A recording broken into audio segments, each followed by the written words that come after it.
What up, guys? It's Mecha-san, and we are less than 20 minutes away from the EA press conference here in 2018. This is gonna. The fact that they're starting with EA of all people. I don't know if it's ballsy or stupid considering all the controversy and just all out vitriol that's been thrown to EA as of recent.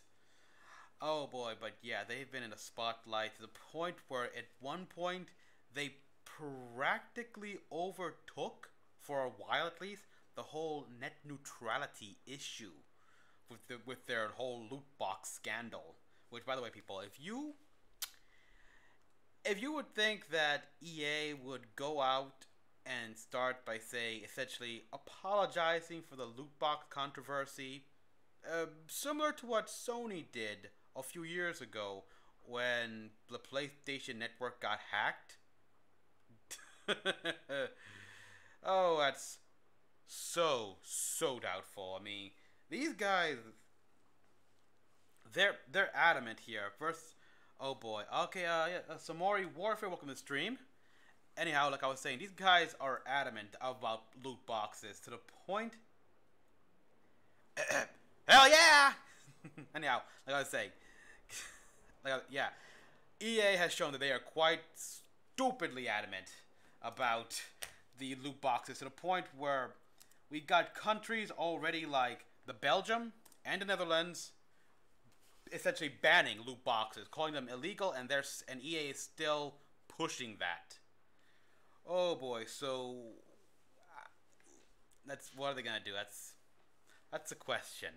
I mean, so far the only game I'm really looking forward to here is Anthem, and that's because it's mostly BioWare game, and I really hope it does fix up the whole Mass Effect Andromeda issue, because if that game fails, we can say bye-bye to the Mass Effect franchise for a good long while.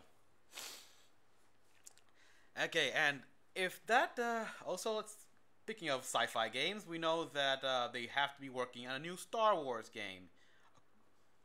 If you guys seen my pre-E3 predictions here, they're possibly working on a Star Wars game called Mandalorian Knights. Oh boy. That, and considering that's the Mandalorian Knights, considering we've had Star Wars 1313 canceled, and then the untitled Star Wars game that Visceral Games was working on before they got essentially like dismantled by EA. The odds are this Star Wars game is pretty much takes the assets of both those canceled games and put them into one. Maybe it'll be good, or maybe it'll be another case of EA just fucking up with the franchise because, goddamn, as if Battlefront 2 couldn't get enough attention in just the media. And I haven't played that game yet, people. I have not played that game. The new Star Wars game is going to be an RPG. Okay, that's the first time. Well, here's hoping that they don't fuck it up like with loot boxes and stuff like that. I mean, cause yeah. But we all know what happened here. I mean, Battlefront 2, the outcry was so loud it did overpower for a short time the whole net neutrality issue that was happening.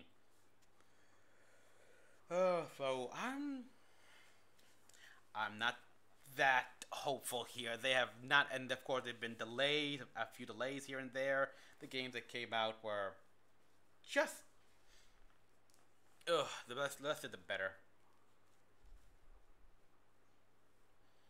I don't really know what else to expect. I mean, so far we can expect sports games, of course, but big whoop, I'm not big on sports game. If you guys are big on sports game, more power to you. But even then, from what I hear, they've also had like big issues with the whole loot boxes in their sports games, where it's pay to win. Oh boy. Well, find out in just under less than 15 minutes here.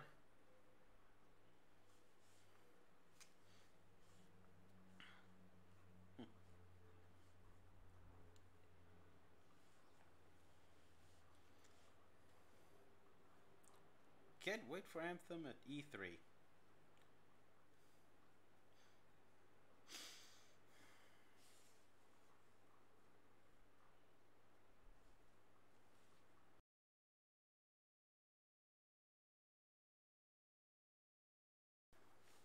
Okay, yeah. Okay, now we're about 14 minutes away, so just everyone pile up, chat it up, let chat up, and we still got some time. Seriously, it feels like it's moving extremely slow.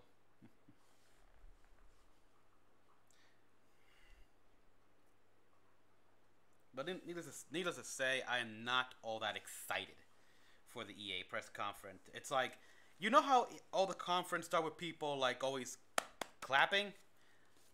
I half expect everyone to look like. In fact, let me just put the webcam here so I can show you all. All right. I have instead of people clapping, I have expect them all to be like, all right, show us what you got. Try to impress us, cause you gotta impress us at this point. Like being extremely scrutinizing. So yeah, they don't deserve right now. They don't deserve any form of standing ovation or none of that. They deserve to be picked apart with a fine tooth comb.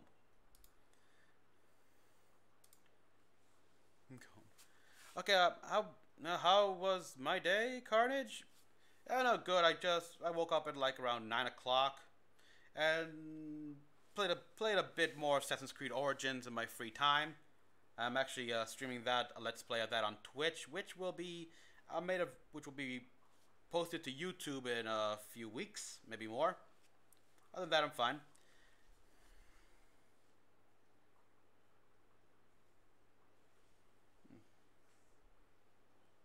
And no, I did not see the new Star Wars movie. Caleb, I did not hear good things. I don't really care for it at the moment.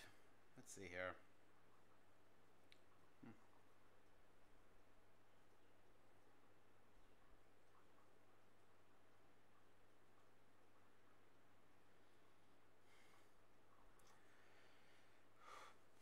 Oh yeah, that's right. DA's got that Battlefield game, which it, you got the Battlefield game, which okay, Fast Train will come back. So yeah, I don't play Battlefield, but I gotta admit the that quick little essentially trailer scene with that woman with the prosthetic hand fighting that pretty impressive. Now, what are the odds the game will look exactly like that trailer? Doubtful.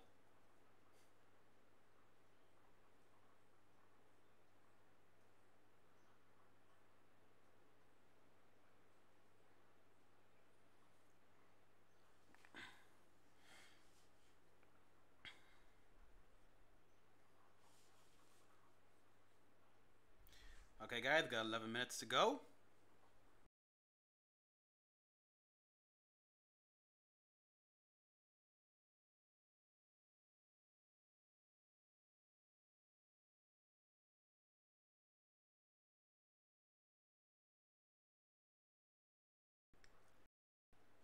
If you got anything to do it now here. Grab a drink, go to the bathroom. Ooh boy, cause I ain't stopping until until EA stopped. And how long is their press conference? I did not bother to check that out, but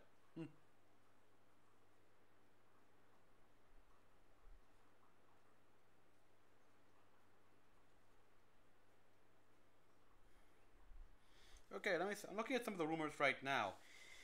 EA announced it'll have EA Sports game, of course. The Sims 4. Don't play The Sims. Mobile game. Okay. And an inside look at Anthem. I don't want an inside look at Anthem. I just want to see pure gameplay.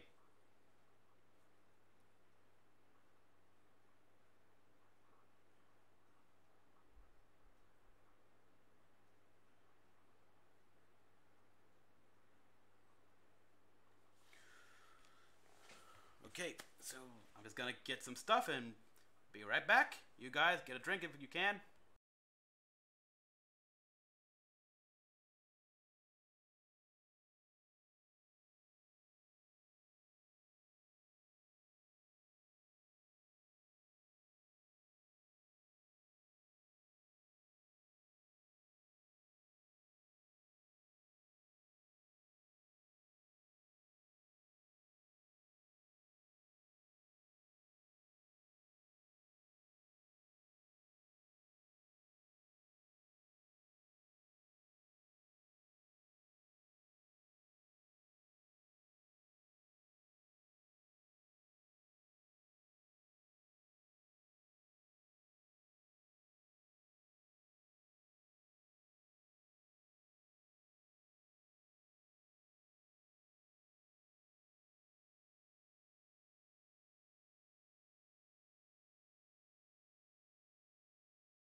Okay, guys, we are less than 3 minutes away here. Okay, before that, I'd like to thank Tom Lord for subscribing on my YouTube channel here. And now, so let's just let me turn on the webcam here so you can all see me. Hey, and now, let us go here.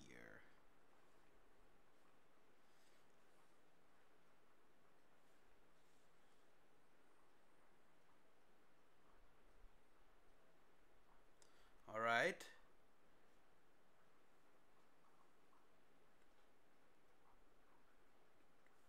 Okay, got 2 minutes.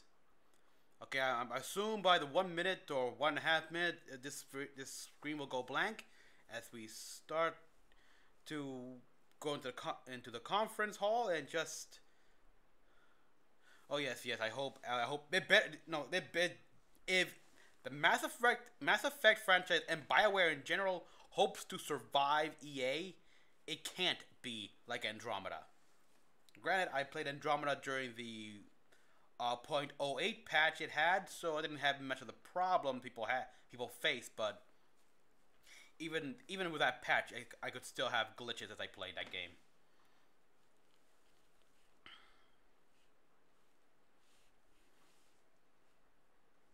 All right.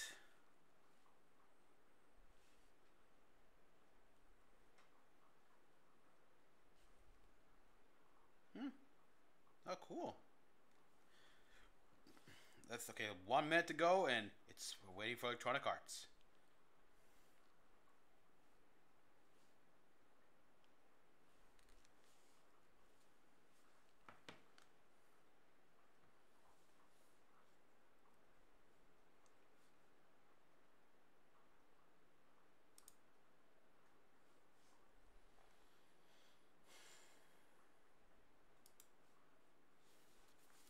Okay.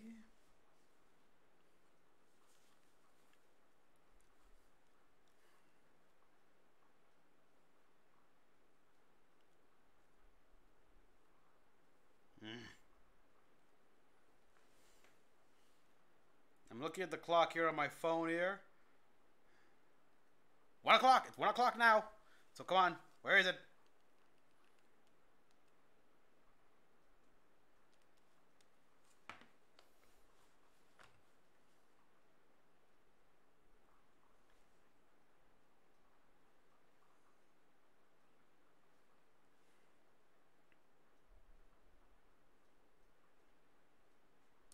Excuse me.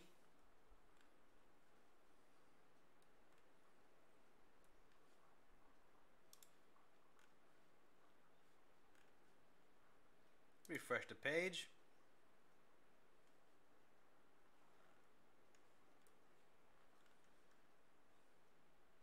Maybe we should go to GameStop.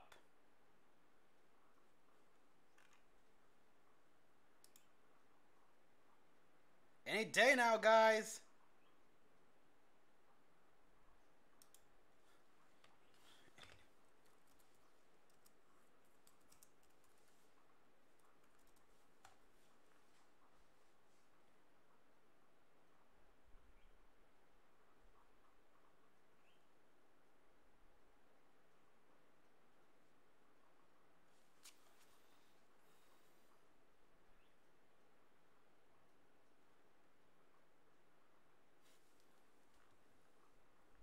Throat problems.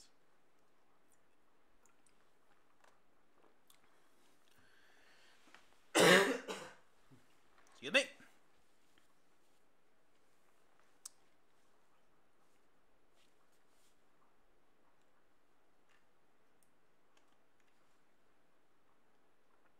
Let's see what GameStop here says.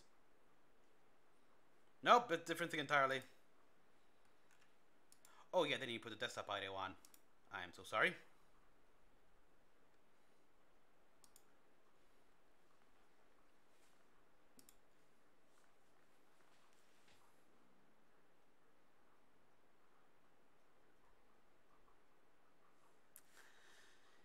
Why?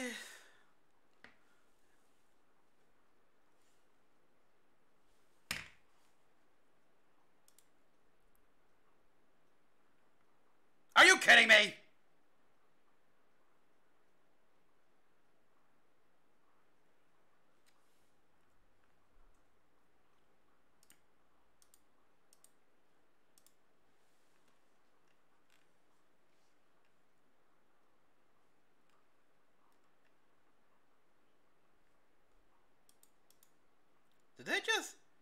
they just troll us? Are we being trolled? Trolled? Being trolled?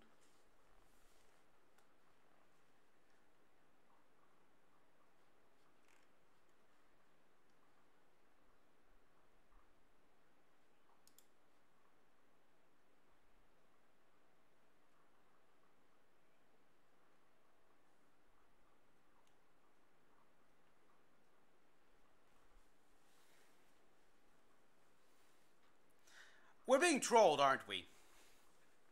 We're being freaking trolled, aren't we?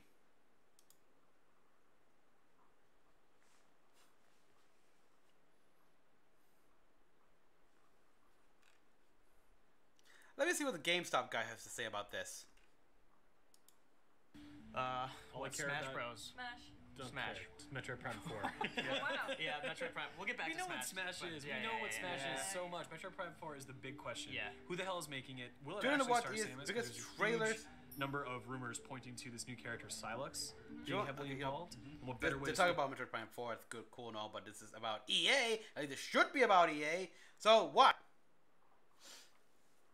Well, did they delay their conference?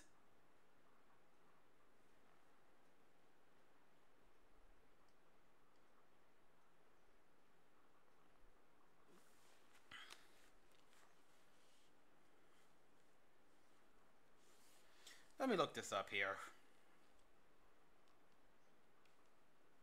EA press conference, EA E3. When's it supposed to be? Nice and early this year. It's 1 o'clock in the afternoon.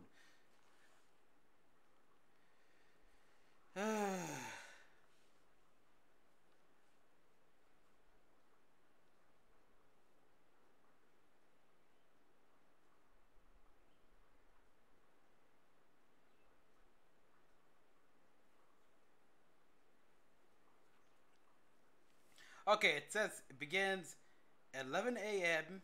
Pacific Standard Time in Los Angeles. Yay.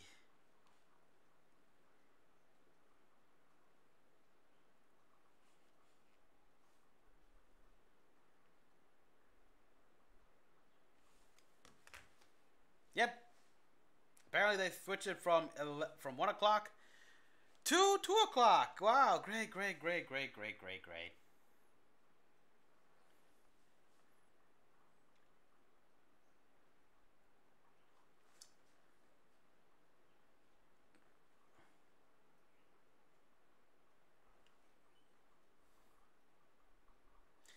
This is the first I'm hearing about it. Every news site I've seen so far says that Eastern Standard Time, EA will begin their conference at 1 o'clock. And now they show, no, actually, we're starting at 2 o'clock, which we just revealed here.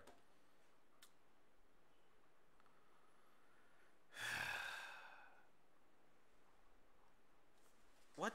Is this EA's idea of a joke? Like, just having fun with their consumer base? Because we are in no position to have fun with EA at the moment!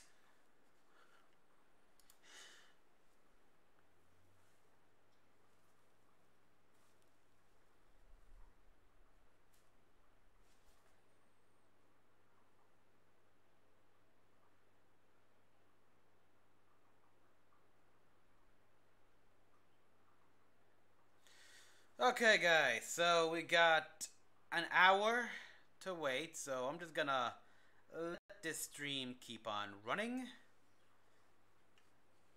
while we wait here. Oh, and apparently I'm getting the red zone here. Okay, let me see. Oh, yeah. EA is definitely messing with us. They think it's funny and cute. And in the end, no, it's just a dick move. It's like they think that we the consumers and fans and everything would appreciate this as a joke. No, EA is currently in very hot water with us. Output lower.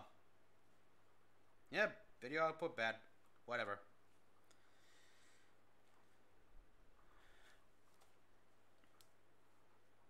Okay, so to all YouTube watchers here, apparently I got a low video output here, not receiving enough to maintain smooth streaming.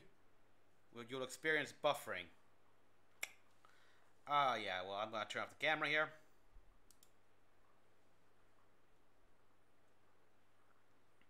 I will leave this on large here.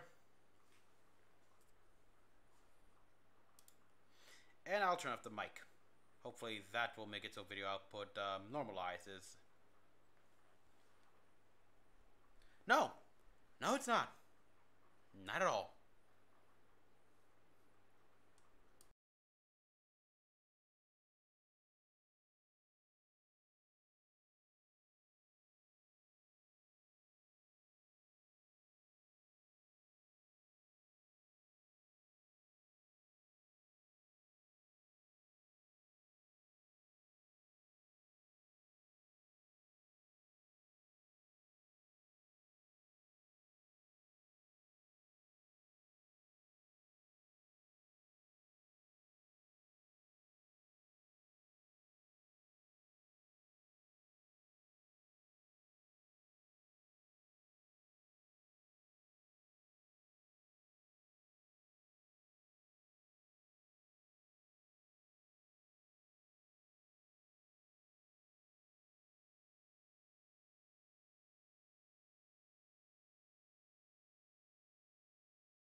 Okay, guys, as this is gonna clearly take a while, why don't I just play a bit of music here over on, so just to keep us from getting bored here and watching the clock count down. I'm a big fan of the Ruby song, so I'm gonna be playing that. This is courtesy of the playlist of Flint of Ruby. He really records a bunch of the soundtracks. So let me just turn on the desktop audio. Hopefully it's not too loud. Please tell me if it is.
and this one is the biggest one yet, it's safe to say. Oh, most certainly. You guys, this is an amazing 3-day gaming festival. There are games for every genre, Play, every and this age one group. is every fan of games. Safe to say. Dude, we got most certainly. You guys, There's all kinds of stuff. There's not even just games. There's trivia. There's prizes. There's a ball pit, and this one is every fan of games. Happening here. Every fan of games. Jump in there and see like it's a family fun. Okay, this is... Wait, what the heck's going on here?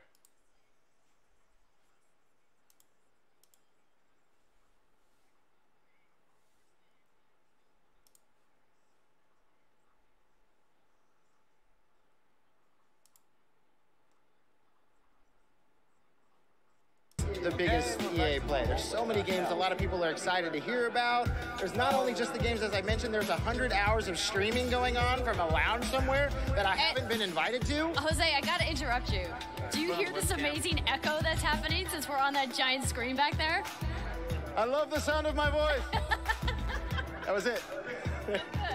All right. I couldn't resist. Just the story you were telling about being in the old. It can be it's a captivating event, you know. But this is your first hosting EA Play. Welcome to the family. How do you feel hosting EA Play this year? You know, I feel great. Yep. I have seen so many amazing developers who are super excited to show off their games on stage in just a little bit.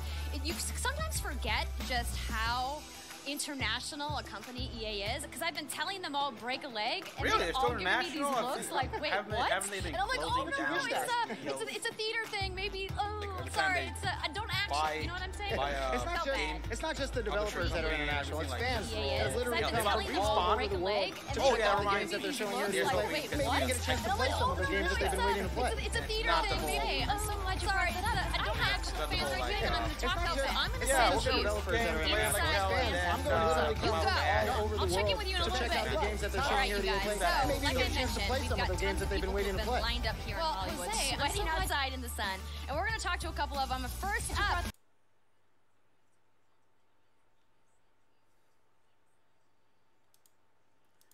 Okay, there is multiple. Okay, let me check out something here because. Okay, yeah, I'm definitely having some audio lag here with this thing. So. Let me just check something. Okay, first of all, turn that down so I can.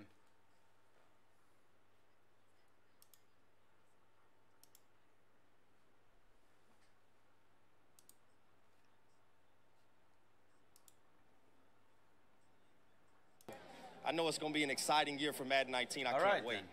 Well, we've got some surprises in the show. We'll have a great time at FanFest this weekend, and we'll check in with you in a little bit. Appreciate you. All right, so we got some more people here. Hey, guys, how's it going? What's your name? I'm Josh, a.k.a. Tank87. So, Josh, I see you're wearing a Titanfall 2 shirt here. Are you a big Respawn fan? Yeah, I'm a big fan of them. I mean, the first and second game, especially the second game, I mean, they were just incredible. You know, the campaign for the second one was just like, it hit you in the gut. You know? Second one actually had a campaign. Absolutely. And you also got a dice lanyard on there. What's that about? I got this in Dice Sweden. I won that sweepstakes about 2 years ago. What the hell? With Monster. And I got to go 5 days, all expense paid trip, and Dice treated us like better than Rockstars, you know. Right, so I mean, that sounds awesome. I don't get to go do that. I mean, they said like it was like super exclusive, and we felt really good that they let us in, you know. I mean, I can't wait to see them. Like, I'm gonna be playing Battlefield 5 today, and just to see the familiar faces, is just gonna it's just awesome, you know. I'm really glad I'm here, you know. Well, I think you're going to love what they are showing in the press conference. Yeah. So I'm going to let you go in and enjoy the FanFest, and have a great weekend, man. Yeah, you too. Thank you. All right, we got a couple more here for you guys. Look at you two in your matching jerseys. What are your names? My name is Jacob, a.k.a. Lord Jacob 97 on Xbox. Greg, a.k.a. Space Cat on Xbox as well. So clearly, you're here to play FIFA. Of course. I'm ready for that. I'm ready for the kickoff, and I'm also ready for Ultimate Team as well.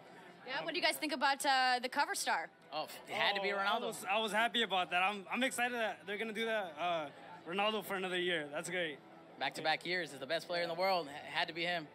I mean, you know, there's a lot of other players that maybe deserve the spotlight. No? You don't think so? No, the best player in the world had to be Ronaldo. I mean... Oh, look at that! You guys are repping. That is amazing. So when it comes to FIFA, are you guys kind of at the top of the class in your group of friends? Are you in the middle of the pack? It's okay if you want to lie.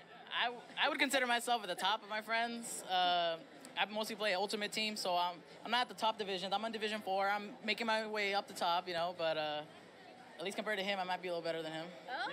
I usually just like, you know, kicking off with friends, friendly matches. I'm not into competitive, but I like playing with my friends. It's a great game. There's nothing wrong with playing with your friends. Well, guys, thank you so much for chatting with me. Have a fantastic time at the Fan Fest today, and we'll see you guys later. All right, everybody. So I am about to go check out some other stuff. So that means that I'm going to go see what my buddy Jose is up to. Jose, what are you doing over there?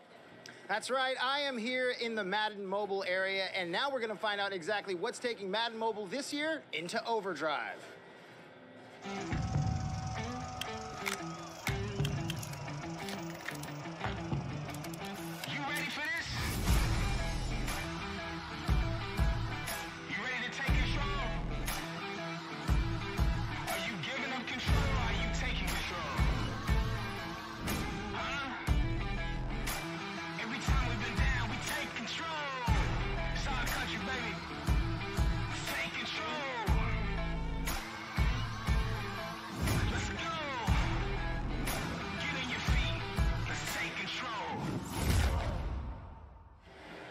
That's right. This year, Madden NFL Mobile becomes Madden NFL Overdrive. I am here with Mark and Joe, and they're going to tell me exactly what is going to take this mobile version into this Overdrive. What does Overdrive mean to Madden Mobile? Well, one of the coolest things about Overdrive this year is that we're actually, what we've done is we've installed the next generation of graphics engine. So, like, the whole game's going to be totally different. So, new physics, new animations.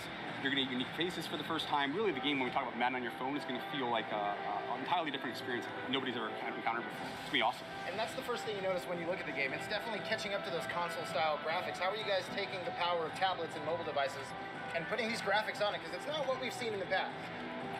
No, it's not. It's a lot of work, but we've done a lot of great job. Short with answer. It. Yeah, we've done a lot of great job with it. And then of course we have the new head-to-head mode here, which is called Overdrive as well. Okay, so let's talk about this the mode you're playing right now, because the score is 339 to 102. That's right, it is. There's something not right about that. How do you have so many points? Are you just that good? I'm that good. Yes. So the cool thing about what's the goal of Overdrive, the new head-to-head mode, is that you have to score more fantasy points in 3 minutes of real time against your opponent's preset defense. So you're getting points for every little thing that you do. Things like every rushing yard and every passing yard, you're getting points for, compared to just like traditional football things like touchdowns, field goals. You're getting points for every little thing. So the score's accumulated fantasy point style. Yeah. So a lot of action, a lot of point swings, stuff like that. I was going to say you have 427 points. How many touchdowns is that? It's a lot. It's a lot of touchdowns. It's a lot of touchdowns. So one of the things I noticed about is, let's talk about captains. You guys were telling me earlier that there's going to be captains. How do captains play a role in Madden NFL Overdrive? Yeah, that's right. So Overdrive, the head-to-head mode has like a unique strategy element to it as well, where, because my captain is Russell Wilson, I'm rewarded Sorry about that. First off, apologize. I'm rewarded for passing the ball more. Whereas Mark, and I just threw an interception, that's so bad. See, I told him, that's why I said sorry. I knew it was going to happen, Russell. Mark is over here as Alvin Kamara. Yes, I am. As his captain, and who just took it all the way down. All the way. Touchdown. That's so bad. That was 100. So he's actually incentivized to run the ball more. So, and again, because of that, we actually have different strategies. Like, so I'm more of a passing-based team, and his is more of a running-based team because I score more points from passing. And so there's lots of different captains, lots of ways that you can run your team to score the most points in that 3 minutes of time. And is there specific captains for each team? Is that how it's going to be played out? Or are you guys like, can I choose my own captain? You can choose your own captain. Like, you choose your own one to augment your team, whatever works for you. All right. So, and when choosing different captains, how is that going to affect the way I play or he plays? Or you play? So again, if I'm running the ball, or if he's Alan Marks, his coach, he's going to be running the ball a lot. And then another thing he's going to be able to do is it also affects some of the different tactics over here that he can do to sort of mess and change how his defense plays as well. Now, one of the things I noticed that when you look at the screen, there's a little meter at the bottom. What's this meter all about? Yeah, that's right. So one of the things, and man, you just told me. That is something. That's all good. But yeah, so one of the things the meter does, it allows you to fuel those different tactics that you can use. So if I'm getting alerts in game saying, hey, like he's running the ball a lot, what I can do is I can use those tactics on the right side of the play call screen to adjust how my defense is playing to try to slow him down, like prod the box and basically adjust to what he's doing to try to slow down his point total. And he didn't. No, at all. He only not a little lost bit. by 600. That's right. It's It was close. It's like you were the Cavs and he was the Dubs. Yes. That's how many points you lost by. But so tell me a little bit just quickly about, the gameplay style when playing against each other. How does that affect the way he plays against you? And like, are you getting notifications when he's scoring, or is it just like? Well, he didn't score that much. I mean, he did. So I didn't get many. Obviously, you weren't. Yeah, you but weren't yes, notified too I am much. seeing what he's doing as we go back and forth, and we're at a closer game. I would see these wild swings back and forth in scores, but in this case, I didn't have much to worry I was about. gonna say because it looks like there's absolutely no way he's coming back from a 195 to 820 defeat. Not in this case. That hurts. There's a lot going on back and forth depending on what captain we chose. Like that interaction back and forth between us is really critical to kind of your success being able to win in a game like this. So I have to ask quickly, who's your team? My team is the Titans. The Titans? Yeah. Dolphins. Titans and Dolphins. Yeah. I mean, I'm sorry. I'm sorry you guys have to do that. We all make mistakes. We do. This year, we all know it's going to be the Niners' year. Praise Jimmy Jesus and all his name. But you guys, thank you so much for showing us Madden NFL Overdrive. And now we are going to find out what's happening from football to football as we hit the pitch and see what's going on in the world of FIFA. Hey guys, it's Spencer here from Spencer FC, coming to you from Amsterdam. We've just wrapped on the FIFA 18 Global Series playoffs, and we've successfully found the 32 best players in the world, all of which have qualified for the FIFA E-World Cup Grand Final. My friend Mike LaBelle, who's on the second most comfortable seat. No. Well, it's been an unbelievable season of competitive FIFA this year, and it's been a truly global competition as well, with more than 20 million players taking part from over 60 different countries. And Vieira's going to lead him, and he's actually using a lob cross. Like I said, it gives you a little more time. We've had some of the established pros continuing to mark their dominance, but we've also had some new faces arrive, and they've left a mark too. To be the best, you've got to beat the best. It's been a packed-out season with events from all over the world. We've had tournaments such as the FUT Cups in Barcelona and Manchester, the EA Champions Cup in Bangkok as well. We've seen leagues such as the MLS, Bundesliga and La Liga all form part of the Global Series. We've seen other events such as the Gfinity Elite Series and ESWC, but all roads led to Amsterdam, where we've just wrapped on the FIFA 18 Global Series playoff. And there we go, congratulations to Nicholas. So now we know the 32 players who will compete for the trophy, the massive cash prize and the title of the world's best FIFA player. It all kicks off on August 2nd till August 4th in London. You can catch all the action across EA Sports FIFA channels. So we'll see you at the grand final for the conclusion of this dramatic season of competitive FIFA. Go!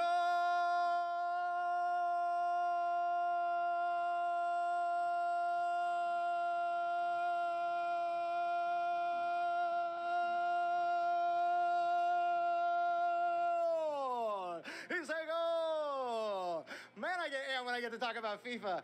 As you can see, 20 million players from 60 countries came together in tournaments all around the world for one reason: to become the best FIFA player in the world. And it's all going down this August in London at the E-World Cup. Oh my God, I wish I was there. I wish I could be one of the 32 guys who, traveling around the world, gotta be an awesome feeling. But to become the best FIFA player, it's the most popular sports game in the world.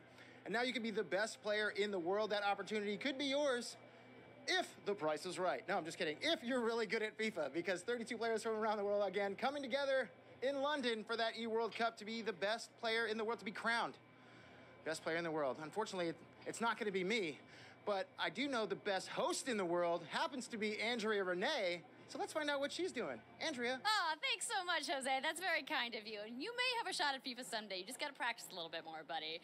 But right now, I am standing inside the Access Lounge here at EA Play. It is a doozy of a structure, you guys. And there's shade, which is amazing. And I've got the lovely Elena here to talk to me all about it. How's it going today? It's going amazing. Thank you so much for coming up into our not-so-little lounge. Yeah, so what's the story behind this? You were telling me that when you guys originally envisioned Access Lounge, that it was something completely different. Yeah, as you know, all of the planning from our team takes about a year. So about 9 months ago, we said, what do we want to do? And we were thinking maybe we have a tent in the corner for our Access members. We hand out some water. Okay. And then 9 months pass, and it's a 3-story structure with the rooftop deck. I mean, certainly an upgrade from a water tent. All right, you got less than 50 minutes to go here before the press conference starts. To the Access Lounge? Well, we're not exclusive, so everyone is welcome to come up to the Access Lounge. We have some games set up that we're going to have from our library, the vaults. We do have water. We also have power for your phone. But for our Access members, we have a special little gift for them. They receive a new... Spoiler, but it's a fanny pack full of awesome goodies. So we can't have an outdoor festival without fanny packs. It's like festivals and fanny packs go together. Yeah, sunscreen, a fan, everything you need, because it is going to be hot in LA this weekend. Yeah, and for some reason I decided Anyone wearing else black hear was the going to be the right call. little alerts? Going with the dark color is not the right thing, but that's okay. So in addition to everything that's happening right here at the Access Lounge, you guys are doing this crazy streaming initiative. Let's talk about it. Well, we have so many fans that can't come to LA. Not everyone obviously can make the trip. So we knew we wanted to do something online, and we decided to stream. And someone said, well, how many games do you have in the vault right now? And multiplayer of Battlefront 2? And they go, yeah, let's go ahead and stream it. So we are actually streaming 100 hours, 100 games with 100 streamers, from Baby Ariel to King Batch to Ali A to Juan Pa, streamers from all over the world, and we are going 24 hours. We started yesterday at 9 a.m. and we will be going. These guys were the first ones to do it, right? Where they grab popular streamers and just invite them over to but it makes sense because EA is such an international company. We were just talking about that. You know, when we were interviewing the fans downstairs. There's clearly going to be people awake in all these different time zones. Yes, and how many of those games streamers that were like, give me the 3 a.m., give me the 5 a.m. So thank goodness. You can check that out on twitch.tv/EA and look for our hashtag #UnlockPlay to find all of the amazing streams we have going on. Awesome. Well, before I let you go, I got to know, of this 100 games, you got to have a fave, right? I do. You know that my heart sits in Edmonton with the BioWare team. So Mass Effect 2 and Dragon Age Inquisition are two of my favorites in the vault. They're actually just my favorites. You got it. So I'm also excited to see everything that's going to go on with Anthem this week. I swear I didn't pay her to say that, you guys. We just are both I want to know more, too. Well, Lena, thank you so much for talking to me today. And don't forget to check out that 100 hours, 100 streamers, you guys. It's going to be amazing. 100 so right now, streamers. I'm going to head inside the Palladium to get ready for the press conference, which is going to start in just a few minutes. So I'm going to send it over to Jose, 12 minutes to go. In the Sims booth. Jose, what are you doing over there? Okay, now the Sims. Again, I'm not big on Sims, so. Oh, hello. Sometimes you have to stop and smell the roses. Here at the flower wall in the Sims booth. That's right, we are talking about the Sims. I made my way to the Sims booth.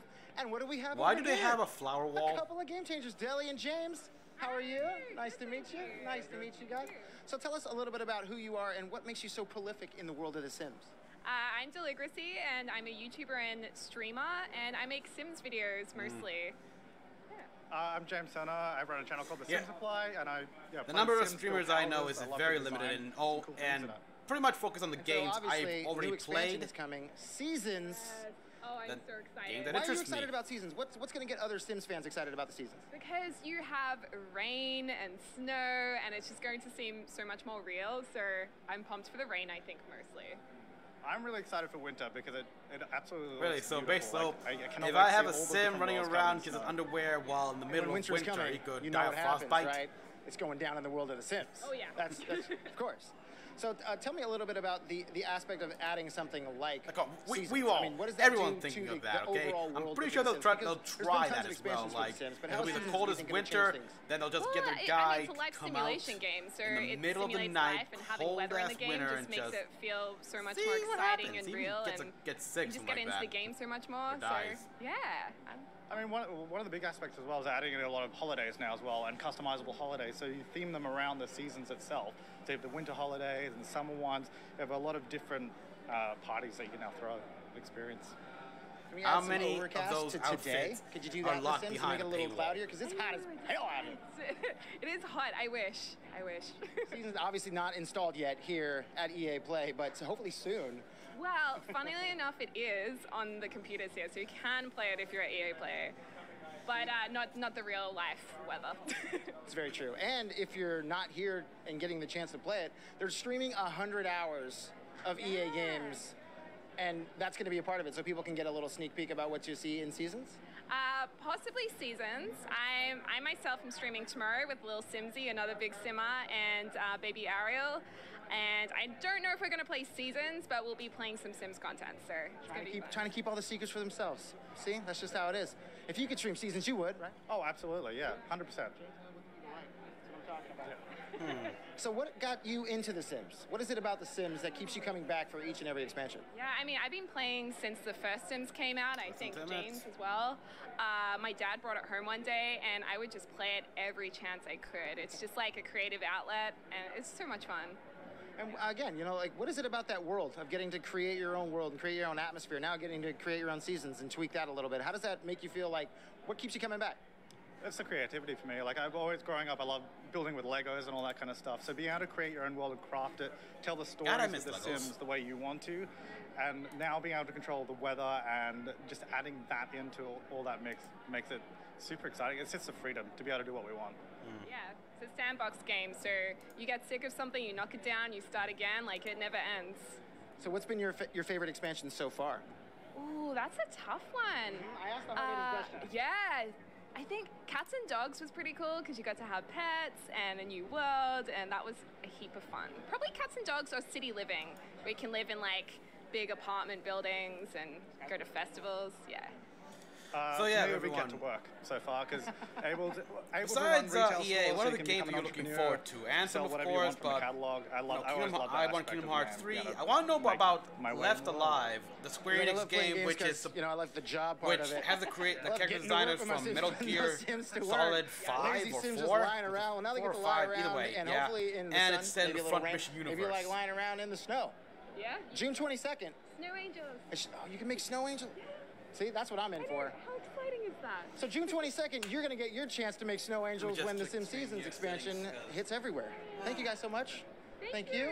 And thank you. Hopefully you guys have a great EA play. And now let's take a look at exactly what I'm talking about with this trailer for the Sim Seasons. 8 minutes ago. We got some little Sim thing. We got the rain, okay, showing off the seasons.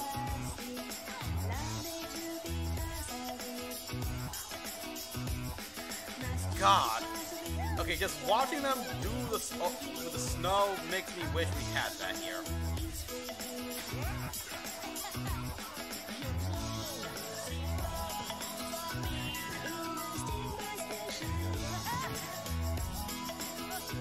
Rollerblading.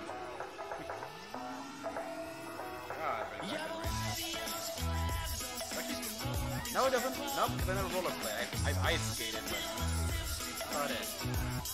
Is that New Year's? New Year's.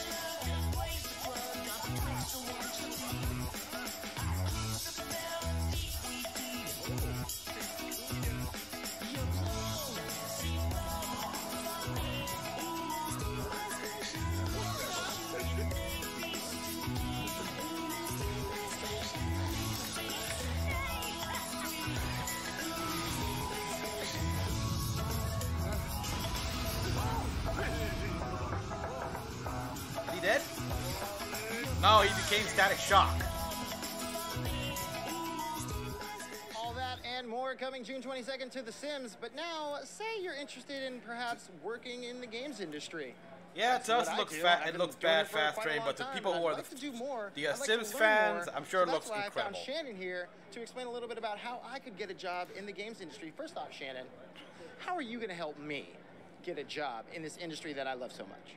Absolutely. Gaming industry opens up such a variety of opportunities and careers within this industry, and that's what I love about it. It doesn't matter if you want to be a developer, if you want to be finance, analyst, we have all types of opportunities for you, and that's what we're here for. I'm a recruiting team, is to partner with you, help you identify what Twitch skill streamers I sets align follow, with your Murder passions Birds, and who's career. best known for Ruby. Now, is that a tough gig Ruby to be a reactions on recruiter YouTube? for the video games industry? Because it seems like lots of people love video games. I assume a lot of people want to work in the games industry. How do you find and pick perfect spots for people? I always tell people network with who you know in the industry and make sure you're engaging new people to learn from them as well. But for us, we actually just want to engage all talent. There's so many different types of skill sets and levels that we want to include into our industry. That's what makes it diverse, so we can have such great experiences for everybody. And as a recruiter, how cool is it for you to get to come to something like EA Play and see all these people who are passionate about video games and you might even be hiring someday? Oh, it's so exciting. The vibe here is great. It just, I love knowing that we're surrounded by such creative people. I love how we're less than 10 minutes away, we're almost 5 minutes away, and we're talking to a recruiter. Culture and see what environments get pushed through all the other different teams. Now you can be a recruiter. Look, it's nice and all. There's tons of want jobs to use out there. EA What to is it sort about of the games find industry new hirees. That is the perfect place to be recruiting for. I mean, because but as I this said is earlier, something there's that's so many worth passionate camera people. time. Just show us the games. Oh.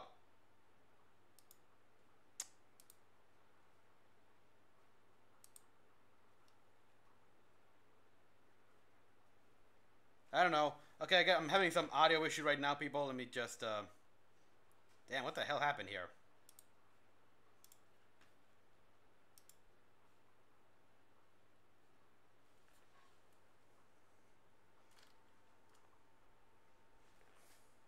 Oh, no, apparently, this is happening everywhere. Finance, artists, there we go, it's back. Programmers, we love every type of skill set. Apparently, EA was going through some technical difficulties. EA.com/careers. Check out our world. Okay, this is not. This is not pinning EA in a good light here. I mean, the press conference is gonna be a mess. That's just one job that you can get. And that's just the technical side of things. Games is the job you want. That's right, playing the games. How about playing the games way before they even come out? EA has playtesting available for you. That's right, you can be a gameplay tester. That means playing games months, sometimes years before they come out, and having the opportunity to help develop that game and make sure that it's the perfect game and the game you want it to be. Maybe you live in the United States, Canada, Sweden, Australia, London. EA has studios in all those locations that make it super easy for you to go to. So if you just go to EA.com/playtesting, you can find the perfect career path for you in testing video games. It sounds so amazing. You don't live in those areas? Yeah. There's something in there for you too. Really? Right? Because you can possibly test games from the comfort of your own home. You don't even need to leave the bed.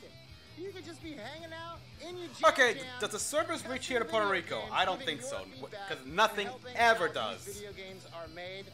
So once again, EA.com/playtesting. Go there, find out all the information. You'll make a couple clicks here and there, and you too can be playtesting video games way before they come out and telling me what's coming out, so I know all the secrets. Because who doesn't want to do that? I want to do that. So that's, again... Okay, this is getting awkward. And now we're going to go ahead inside and see what Andrea's doing. Thank you. That's their she looks a little... That's what they're doing in the conference? It looks pretty... People in there sitting down, hanging out, getting ready for the Is it just me, or does this look smaller than last year? And that is what's happening inside the Palladium. The Palladium, yeah. Oh my God, yeah. They must be... And that's I don't know. Maybe they are losing money. My man Dylan right here. Dylan. Okay, here we go, another guy. Right. Tell me about the Palladium. What is it about this venue that makes it so special? And now they're talking about the venue? It's like, oh, I am not... We don't care about that. Just tell us about the games. Don't tell us about how much, about the behind-the-scenes stuff of setting up this conference. Why are they wasting our time? Everyone's played here, Rolling Stones, Nirvana, Prince. Lately, Jay-Z, really? Now you're talking about... Oh, brother. Dave Chappelle. Dave Chappelle? Here, so about all right, Dave Chappelle. Okay, look, that's nice. That venue had some pretty big names come into it. But what does that have to do with the press coverage? This is about video games. So we have this festival here with gaming, music. It's a great time. And so, what is it about EA Play that excites you the most? I just like the transformation of the venue. We take over the whole block.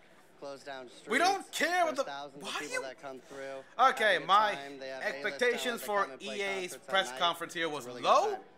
Was like I would put it like somewhere. I appreciate it. Thank you. That's a little bit about the play. And now 40% hyped. Check out the show. Down to 10% hyped. Fun zone. She told me to rap. I was rapping. We're still going. Yeah, less than a minute. You got 40 seconds. I was lied to. Welcome to the Family Fun Zone, my friends. This is where you can get all your real racing action on. It may be a mobile game, but say perhaps you'd like to play a game in a race chair with a steering wheel. There are 4 stations. Look at this guy's jumping the stage. He's like, I'm ready. I'm jumping in live. Okay. No pressure. We've had that in the frickin' Puerto Rico Puerto Rico Comic-Con last year, so this is nothing. Let's head inside and check out the show. Oh, Julian, welcome to the stream. Yes, thank you. Yes, less than 40 seconds. 10. We're starting now. Wait, 45 seconds. I must be on a delay here. Sorry, buffering issues. But yep, the press conference has finally started. It should have started an hour ago. All right.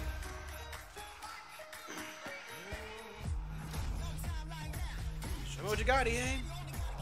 Okay, yeah, I'm not gonna clap, but just be right here, like, because they don't deserve any applause or anything like that. They deserve just skepticism.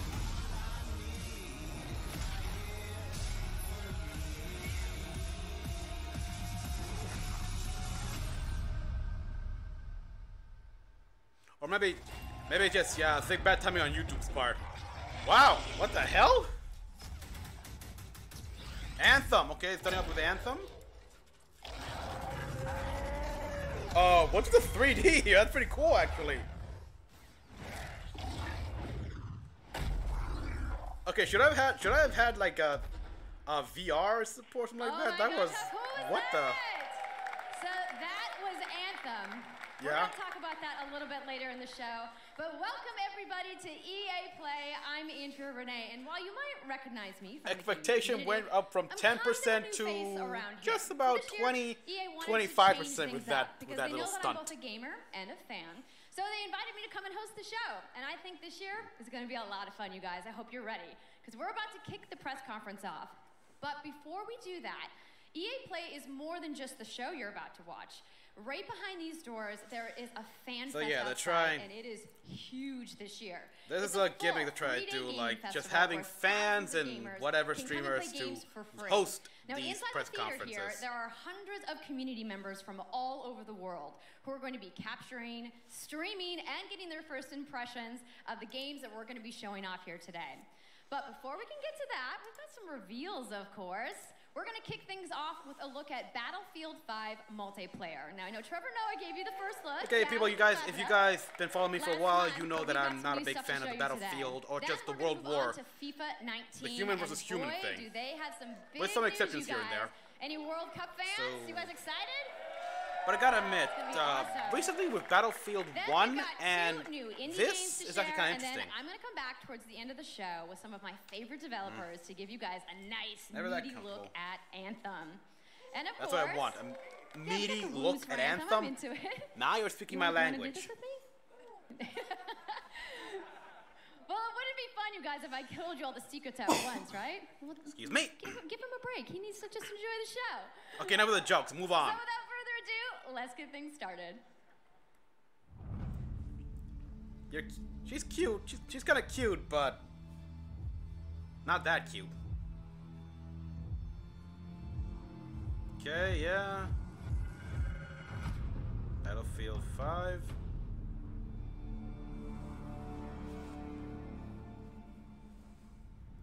Lowering the chat window here so I can see this. But that's it.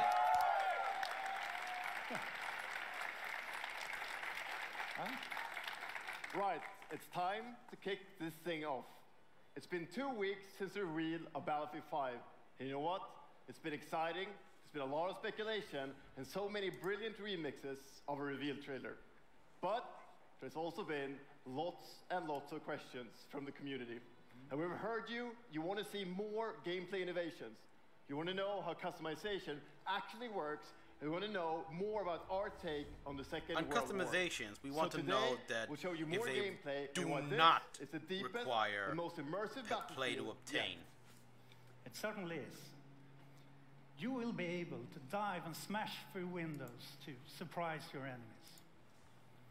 Where previously defenses were stationary, you will now be able to move these weapons around on the battlefield and gain advantages. Okay, that's neat. And our renowned destruction system is back and more impactful than ever. So, well, you can't really hide from those pesky tanks anymore as they come chasing you forward. Makes me wish for Battlefield Bad Company 3. And you will now be able to customize your soldiers, your vehicles, and your weapons, not only for the gameplay, but for the looks, as part of our portrayal of the Second World War. And that's just the tip of the iceberg. I love character customization in video games. You're going to see a lot more of our new gameplay systems here at EA Play from our community. So let's talk about our single player in War Stories. Yes, all right. Let's do that. So we want to tell you about those untold stories that got us excited to start with on this game. It's about, what you will see is really those moments of human heroism. It is about witnessing the war through the eyes of the men and the women who shaped the world forever. Real and relatable people facing the brutality of war. We started off by an exclusive look at the Nordlys war story over at the Xbox briefing tomorrow. Thanks, Lasse. Something not to miss tomorrow. So, our launch in October is just the beginning. They're saving more for go Xbox on an expanding conference. Journey through the Second World War. No loot boxes, no premium pass. Okay, that perfect. That alone, like every day, you're getting smart. We'll bring something new, and as part of that journey, after launch, you'll get something I know a lot of you have been asking for. It's Royale. Battle Royale. Man, okay. Yeah, with PUBG Royale, and Fortnite, every game's getting Battle Royale. So we bring those pillars of Battlefield, Call of Duty, destruction, hell, Gears of War, getting a Battle Royale into this game. new experience. So we will bring you experience that you haven't played before, in Battlefield or anywhere else. But more about that later this year. So with that, it's time to show you what makes Battlefield so special. It's the unmatched intensity of our multiplayer sandbox, and this time, it's even more epic, fighting across multiple maps and modes. Welcome to your next Battlefield experience, and this is your first look at ground operations. And this time, even featuring music.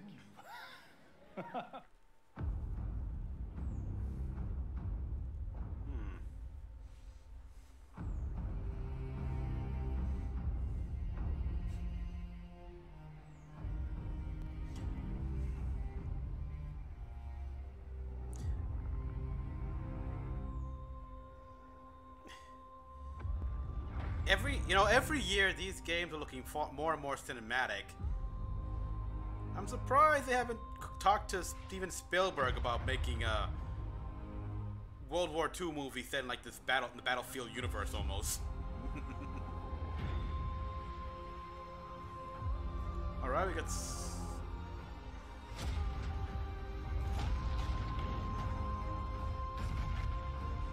I can't tell what's pre-rendered cutscene and what's the difference between gameplay here. I mean, I think what gameplay is, but it's hard to tell the difference. It's like they're so seamless. The graphic is so seamless.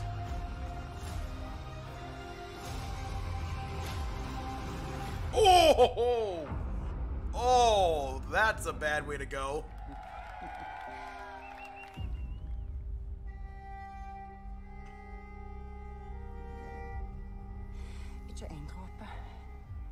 Not a single drop? I love you.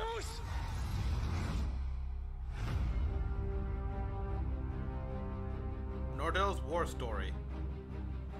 Okay, so I'm assuming that little girl who was tossed over the bridge is the woman with the hand, with the prosthetic. When I was a boy.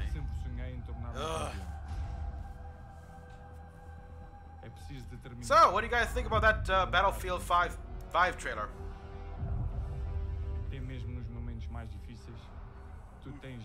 I mean, it was definitely pretty to see.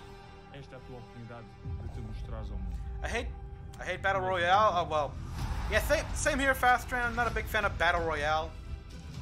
But the fact is, it's extraordinarily popular. It's a new hotness right now. With PUBG, Fortnite, everyone's getting into the Battle Royale train.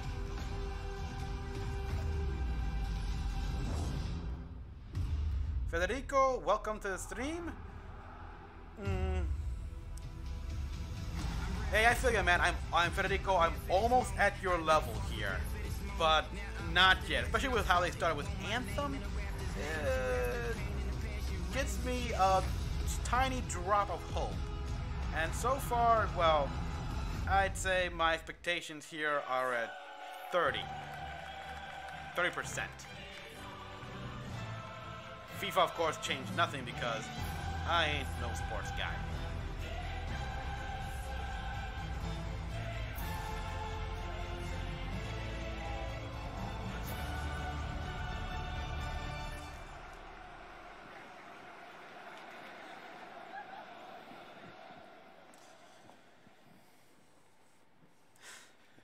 I'll give it time. It'll eventually lose steam. Champions League, the pinnacle of club football, where the world's best clubs compete, and icons of the game like Gerrard and Cruyff cemented their legacy. I hear you, Federico. I mean, even their recent announcement that Battlefield 5 will not have any loot boxes or season passes or anything like that. It's like, all right, sounds good, but for how long? I mean, they're just at this point trying to extinguish the fire so they can bring it back later. As Aaron said, the UEFA Champions League is an amazing addition for the game. It's where football's biggest heroes like Ronaldo and Neymar clash every year. And it's the place where champions rise. And you've been asking for this for a long time, and we are thrilled that it's here. Pardon me? That's why we're bringing the Champions League across the game. There'll be an authentic Champions League tournament mode. Your club will chase this trophy in career mode. Alex Hunter will pursue Champions League glory in your story mode, the journey, and in FIFA Ultimate Team, there'll be live and authentic Champions League content. And we'll share more details on that, along with all our other Ultimate Team features later this summer. And all that's just the beginning. As you know, the heart and soul of FIFA is gameplay. And this year, we're giving you the tools to control the pitch in every moment, from your tactical approach not only, but they always technical yeah, I mean, yeah. And we know it's the long run which matters. So far, EA is telling us what we want to hear for now. Input from our community, from everything is liable to change, to detailed feedback sessions with FIFA pros. And we're going to be sharing a lot more about gameplay throughout the summer, but what I can tell you right now is that the quality bar in gameplay was raised yet again this year. So we look forward to everybody experiencing the game on the hands-on sessions this week. And also, of course, we're extremely excited for everybody to play it when we launch on September 28th. And that's our FIFA 19 news, headlined by the UEFA Champions League. But I just wanted to take a minute to pause and reflect. Standing next to this trophy is a little bit surreal. You know, growing up, there's two iconic trophies that every young player dreams of winning. And for your club, it's this one. I don't care about the sport either. That's why I got the PS4 on here, just looking through it's this trophy. Some stuff. The World Cup. And with the tournament starting in just 5 days, we're excited for the world to compete for it in FIFA 18.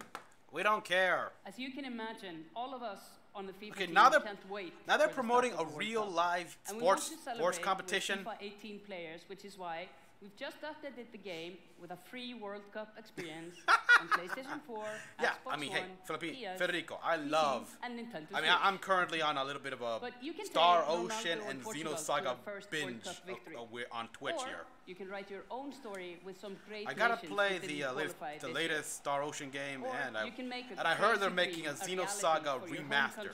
Like mine, all 3 games. Who would have thought that a nation of only 350,000 people would ever qualify? And you can feel their excitement.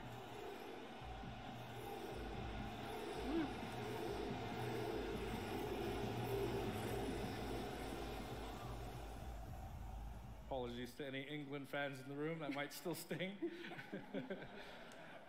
And Lena isn't the only one who's excited. FIFA 18 players are loving the World Cup experience so far. But we don't want to stop there. We want to invite everyone to come and join the celebration. So I'm pleased to announce that for a limited time, FIFA 18 complete with the entire World Cup experience is available for a free trial on PlayStation 4 and Xbox One, and on PC through Origin Access. Already? At this point, tell us more about Battlefield 5. Play the entire game right now for free. I'll take that over this. Yeah.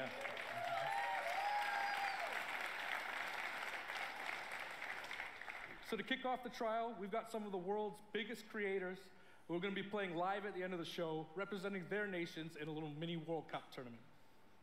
And this summer will bring so much more for FIFA fans. Plenty of FIFA 18 content centered around the World Cup, and we'll bring you all the details on FIFA 19. But in the meantime, let's all enjoy the World Cup. Thank you, and auf Ravistan!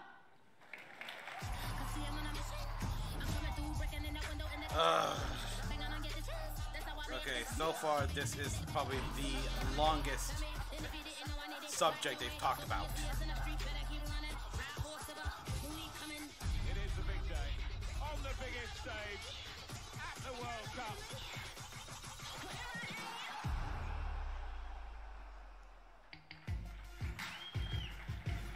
Good morning.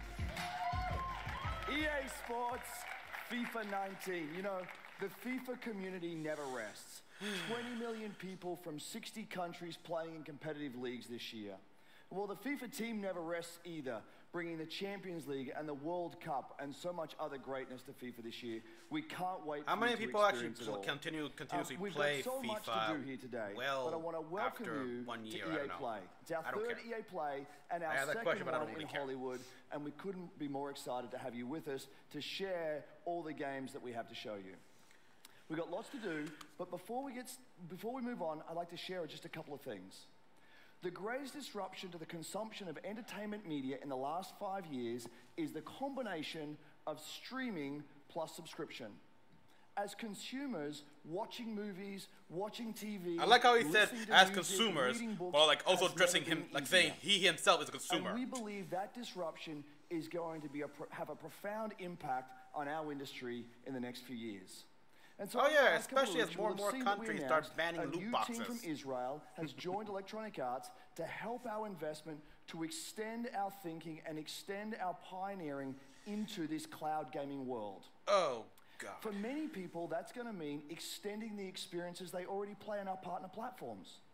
For others, it's going to mean new games and new modalities of play across a whole variety. Okay, now they're just talking about the bureaucracy, how the situation is going, like behind the scenes in the internal department and the company and everything. So this week we've got a tech demo run. I don't care. We don't care. Streaming in HD from the cloud to multiple. And of course, yes, cloud gaming because. Now, it's not quite ready for full market prime time yet. Okay, going on, a little off topic here, but yesterday Ubisoft practically announced that by the console generation will last the consoles will last one more generation before everyone is just getting games off the cloud. Today, we're announcing looks like they more or less think the same thing. So 3 things you need to know about it. Origin Access Premier will bring you all Origin of is still our a thing? PC games, starting with Madden NFL, back on the PC for the first time in over a decade. Then FIFA 19, Battlefield 5, and of course Anthem. And there'll be Tell me about that game in the years to come. Second, you get access to the Vault, our library of over 100 games from EA and other publishers. And third, I gotta play a Surge. Will launch later this summer. So that's a little later in the year, but if you want to get started right now and experience the benefits and joys of subscription, come in and play a free trial of Origin Access, our base subscription, this weekend. Thank you and have a great show. What? Oh, it's done. Yay. Okay.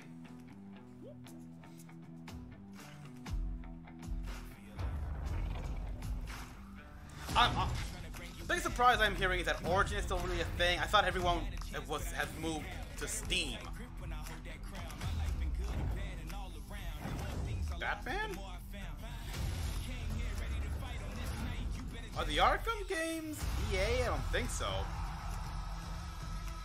No, they're not.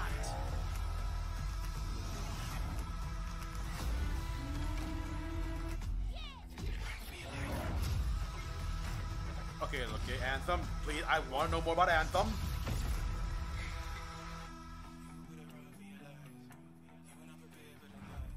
You know, I did make in like the very beginning, I didn't make an Origin account. I might as well check it out to see what it's like. So I'm here sitting inside the crowd at EA Play, and I just happened to find Mr. Vince Zampella here in the audience from Respawn. Oh, Respawn. What's going on, Vince? How you feeling today? Please tell me Titanfall 3. Please tell me Titanfall 3. I mean, someone's super excited about that man on PC, right? Yeah.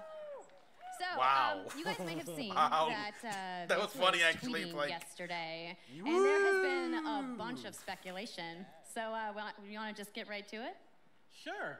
I mean, we're not ready to show all of our stuff yet. We're working on a bunch of stuff. It's amazing. The teams are kicking ass. Titanfall 3. We wanted to bring a little tidbit, so we've been working with Lucas on getting the name and kind of the setting for what our Star Wars game is going to be. Star Wars Mandalorian Nights. Now. Oh, you guys got any guesses? I bet you the internet is going wild right now. I hope so. So the Star Wars name is Jedi Fallen Order. Woo! Okay, so not at all Star what I Wars expected. Jedi Fallen Order. Yeah, so it kind of gives you some idea that you'll be playing a Jedi. So does that mean I get to like hold a lightsaber? Yes. Give me a beam saber any day. So Vince, you gotta. Also, seriously, well, they need to have some imagination in Jedi Order. Trying to be a little vague here, but when the Jedis are being hunted, so it's gonna be spectacular. So early on in the Galactic Empire. Nerds out there who want to know like where in the timeline, like between which episodes is it? Between 3 and 4. I thought so, yes. All right, between 3 Good, and 4. yeah, because there's a lot of room to play with there. A whole lot of room. It's not a nice. It's a dark time. It's a dark time. The Empire's taking over, and they're still bad time. Does that mean hunting down the surviving Jedi? Serious. It's amazing. All right, so I think people are now anxiously want to know, like, when can we play the game?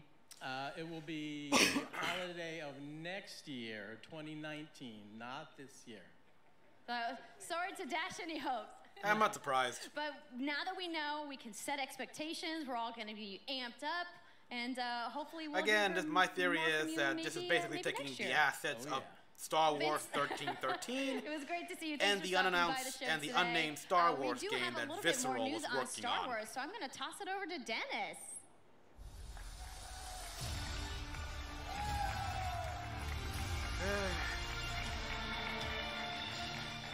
Hello there. My name is Dennis. I work at DICE in Stockholm on Star Wars Battlefront 2. I'm really happy and excited to be here today, so thank you so much for hanging out with me for $10 says it's Clone Wars, it's Clone Wars editions. In November of last year, and clearly we didn't get it quite right. So instead of quite right? We really wanted that's an understatement. We had to take a step back and make sure that we were delivering the game that our players really wanted. So we decided to completely overhaul our progression system. I'm sorry, people. And add what a bunch did we of new want from Battlefield 2 again? Let me see. We added a new hunt mode. What did we want from a Star Wars Battlefront game? Starting with the Ewoks. Oh yes, a good campaign, single-player campaign. It turned out to be by far the most popular update. The campaign sucked. It was so short, from what I hear. I haven't played it yet, but I'm disappointed. So, as you might know, we're currently in our Han Solo season with content from the movie coming next week. It's headlined by the new planet Kessel, a really dangerous place. Kessel, and it features the return of one of our I'm looking at all these. Okay, I can't help but be distracted by these blasters.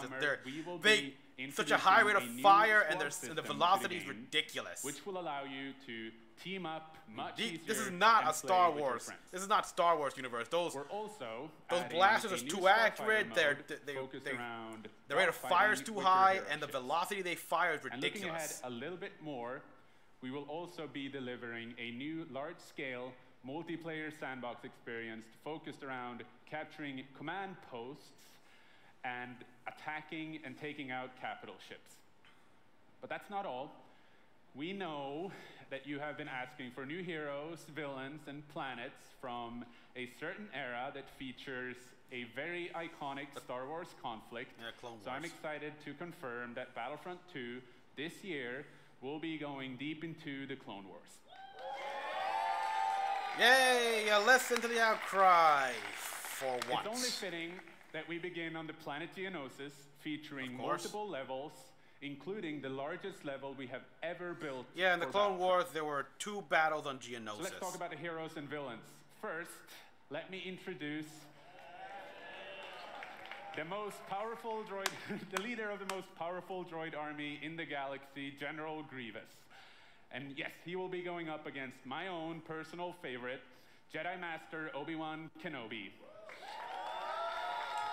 All right, cool. Finally making his debut in Battlefront after all these years. Yeah, what took you guys so long? Come on. That's not it. They will not come alone. Joining them is the Dark Lord and leader of the Separatist Alliance, Count Dooku, as well as someone to bring balance. Rest to in peace, Christopher Lee. Obi-Wan's unruly Padawan, Anakin Skywalker. The team at home is extremely excited to be building all of these cool things. EA and DICE are committed to Battlefront. We had a rough start, but I really think that this game has a bright future.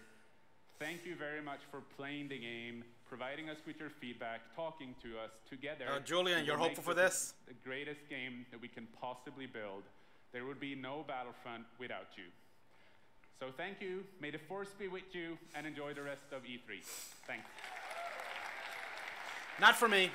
You guys, clearly some of you guys like it. Me, nope. I want just straight on single player campaign stuff. I'm not big on the...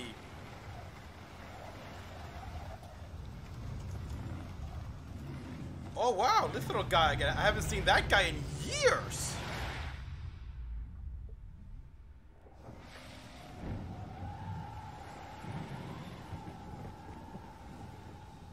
You know, I never played the first game. Whoa!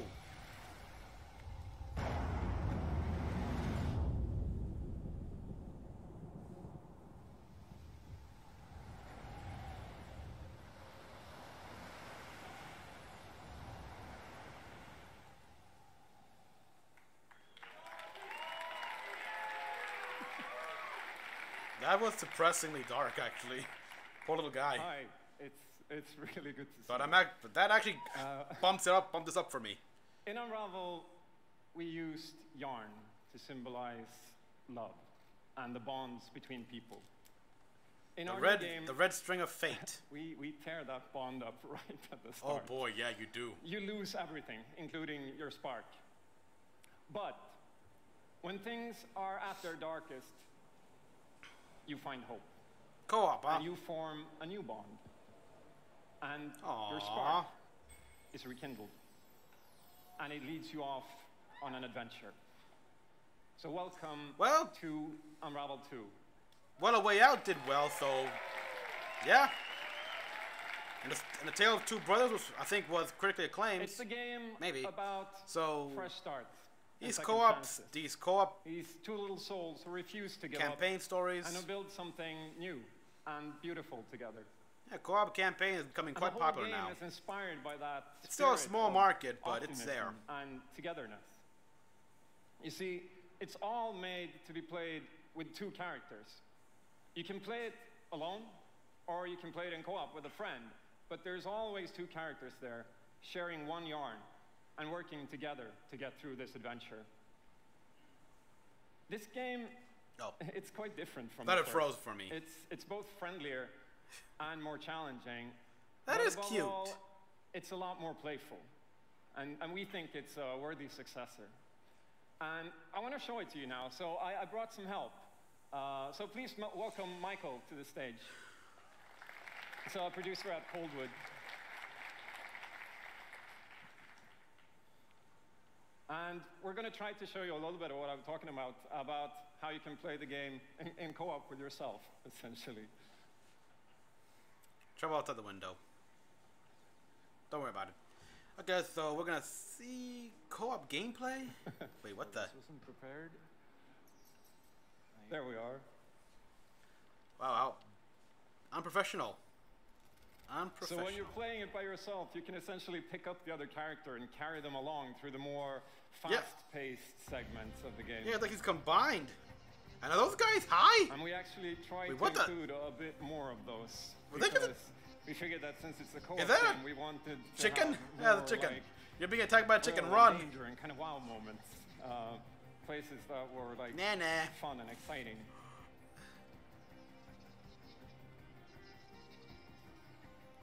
And then when you get to the more puzzly areas like this, when you're problem solving, you can split apart into two and switch back and forth between the two characters, because that's how we've essentially designed all the problems and puzzles of the game, that you're always working together and helping each other out and utilizing this bond between you to overcome any obstacle that you come across.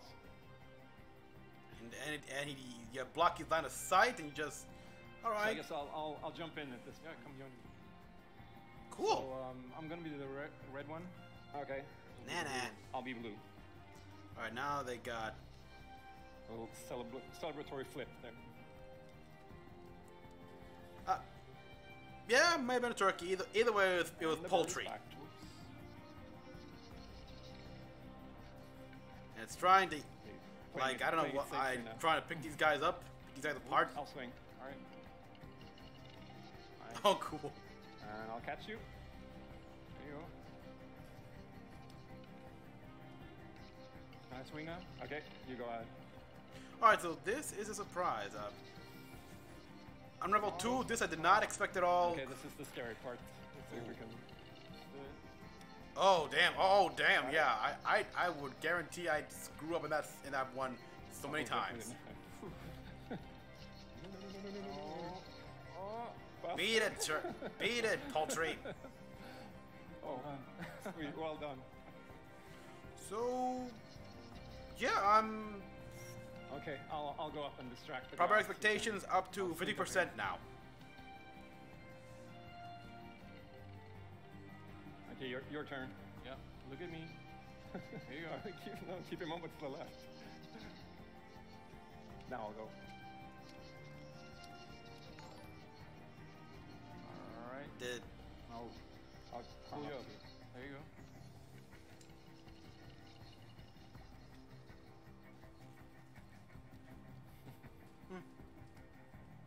Now we can breathe again. Yeah. Yep. Or can we? No. It's a chick. It's just it's a chicken. So that's a quick little look at Unravel 2, and. I like what I saw. I really hope you like it. And before I go, I just want to send some love to the team back home, because working on this game has been a completely amazing team effort on so many levels, and everybody has worked so hard. So there's a bunch of us from Coldwood here, and thank you. Yeah, it looks fun. Thank you to everybody. I definitely gotta play the first game. Thank you. Love you.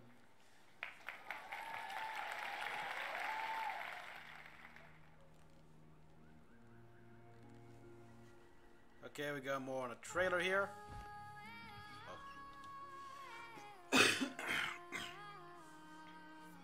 Oh, very nice music.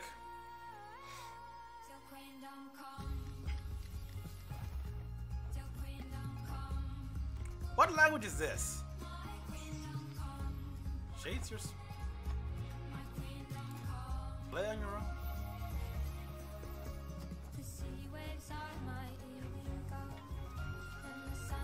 Okay, now there's English. Nice.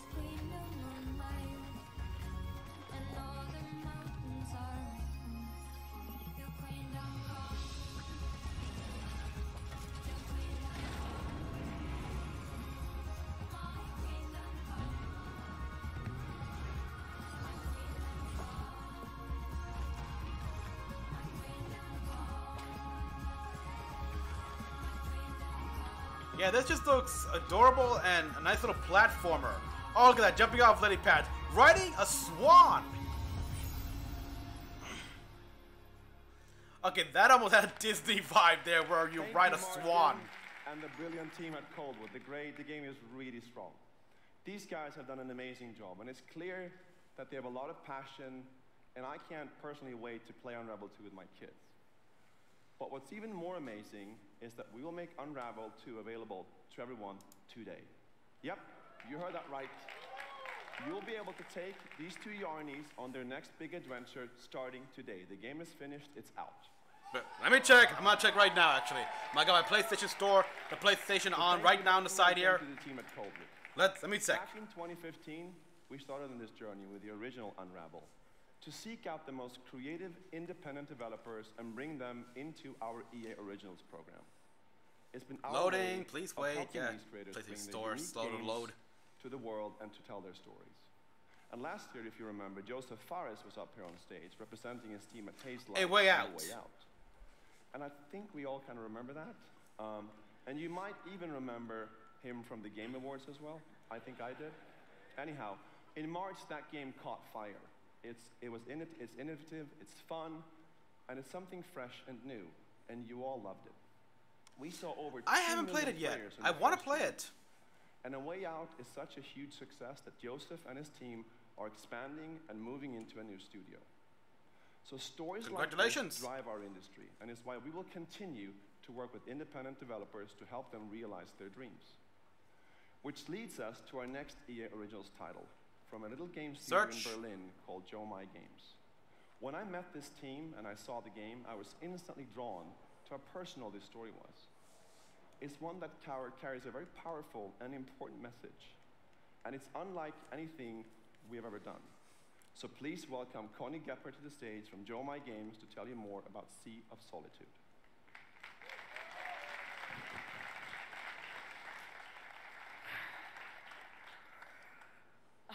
Thank you, Patrick.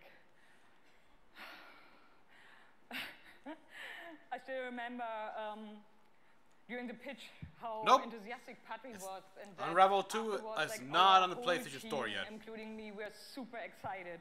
It actually feels a little bit the same right now. I'm pretty excited, maybe a little too excited. Breathe. Breathe. Sea of Solitude. Show us that, please. We are Yomai, a small indie game studio from Berlin, and we are developing Sea of Solitude, or an indie game studio. The whole journey from the I feel sorry for you actually a bit because you work under EA. It's only a matter of time. Originals is simply amazing. Let me tell you more about our game. It's only a matter of time before you suffer the fate of so many good other studios. Into monsters. This is at the core of everything you will see, hear, and hopefully feel while playing SOS. What makes this underlying concept so important and so unique is that nearly every human being can at least somehow relate to or remember the feeling of being lonely. In my case, I started writing the story when I felt the loneliest in my life. I think as an artist, you process your emotional world by letting it out and putting it into your art. I'm still amazed how the concept seems to just float out of me right into the hand and onto the paper. I think I could use some of that for my fan fictions. Can instantly connect with the game because I haven't been filming a drive in a while. Story, even though that it takes place in a fantastic setting. In SOS, we try to show how people experience different kinds of loneliness, but also how outsiders, friends, and families see those who struggle. We achieve all this in playful ways so that players who wants to simply enjoy a fantastic experience can do so. Okay, so far, this is just showing us a decent day-night cycle where night cycle gets atmospherically creepy. That's about it. Sea of Solitude is about a young woman named Kay who is suffering from such strong loneliness that her inner feeling, the darkness, the anger, the hopelessness, worthlessness, turns to the outside and she becomes a monster. The game is about finding out like why Raven it's from to her, Teen Titans. but also how to turn her back into a human. Ultimately, The goal is to bring all those emotions into balance. Some needs to become bigger. Some would be better off a little smaller, but to embrace even your destructive part or your self-doubt in the same way you embrace your joy or your hope. This is what being human is all about. And that's what our game is all about. Thank you. All right, so it sounds interesting, but... Real? Whoa, glowing eyes too, just like Rafe. Whoa! All right then, I'm liking this. This world that I live in is empty and cold. The loneliness cuts me and touches my soul. I know. Okay, I gotta admit, that's pretty good actually. I've just chased you so long now. I'm too weak to run. A new day is here, but nothing is new. Yeah, this girl could essentially be Raven's like sister. Exactly, Raven gets her own game. Like, look at that. It's like, Jesus.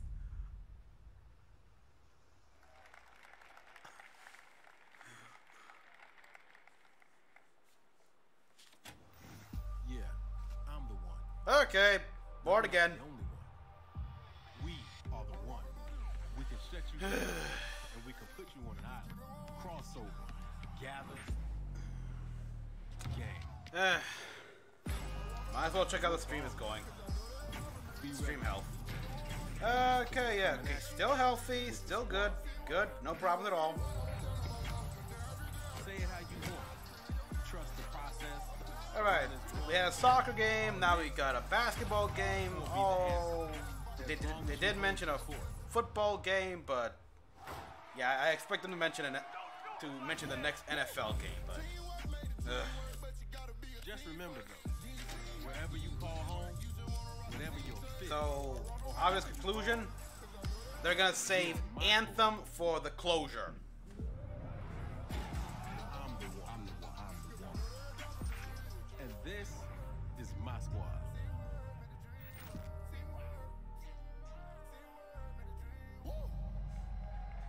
That's the NBA Jam. No, better yet, that's the new Space Jam. My name's Shea Kivlin, aka Young Kiv. I'm from Seattle, Washington. The only goal of mine is really to win the Mountain Belt. Kiv's been going after that belt since 2016. At some point, he's going to need to get out of this quarterfinal. Wait, what? It's a big night for Young Kiv. Are they really doing this? And here he is now in his first championship game, looking to accomplish. Okay, are we commercials? Throws it low. This feels like a commercial. And Trini's got the lead, 40-19. I hate losing way more than I love winning. Oh, we have a incredible matchup. It's a rematch. Hey, amen. Hey, ditto to that, man, but I don't care about this. Okay, you want to win this tournament and everything. Good for you. You got a goal. I don't care about that. Just.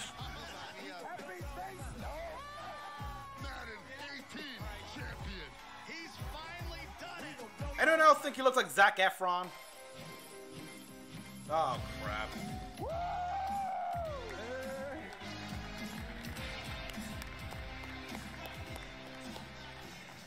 Okay, baby, how you doing? I've been good. You still recovering from that butt whooping? Wow, already starting. Okay. Hi, everybody. I'm Juju Smith-Schuster from the Pittsburgh Steelers. As you guys can see, king of touchdown celebrations. That's pretty fire. I like that a lot. As you guys know, this is Young Kiv, Madden 18, Madden champion. Like, yes, yes.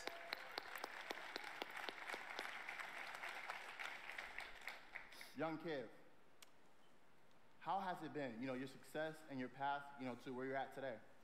It's I've always been a Sydney, welcome to this live stream of the EA press conference. So far, at first I was really bad going out online, but I kept at it. More boos than yays, but we had some. First tournament, but I had a big decision. It was the same time as my graduation. Right now we're at the boo. Wow. Okay, so the key to be the #1 player in Madden is to hurt your arm in baseball.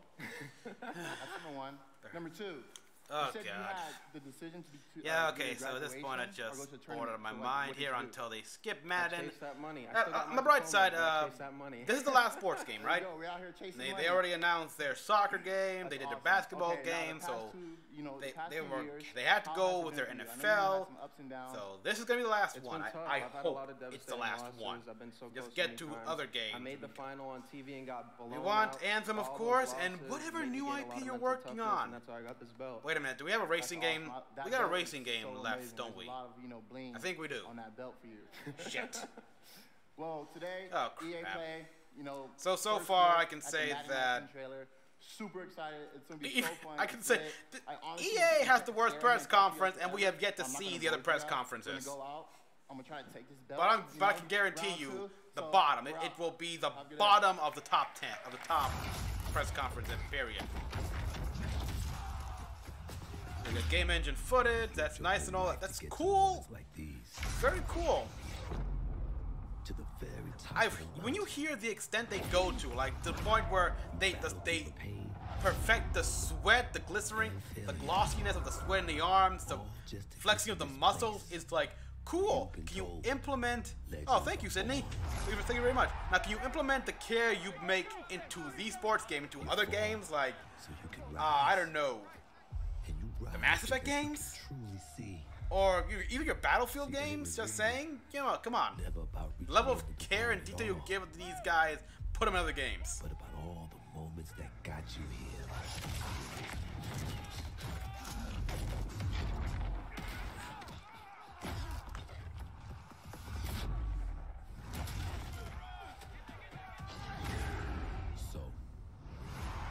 Oh yeah, we also got a wrestling game, don't we? Would you let the moment define you? Or will you define the moment?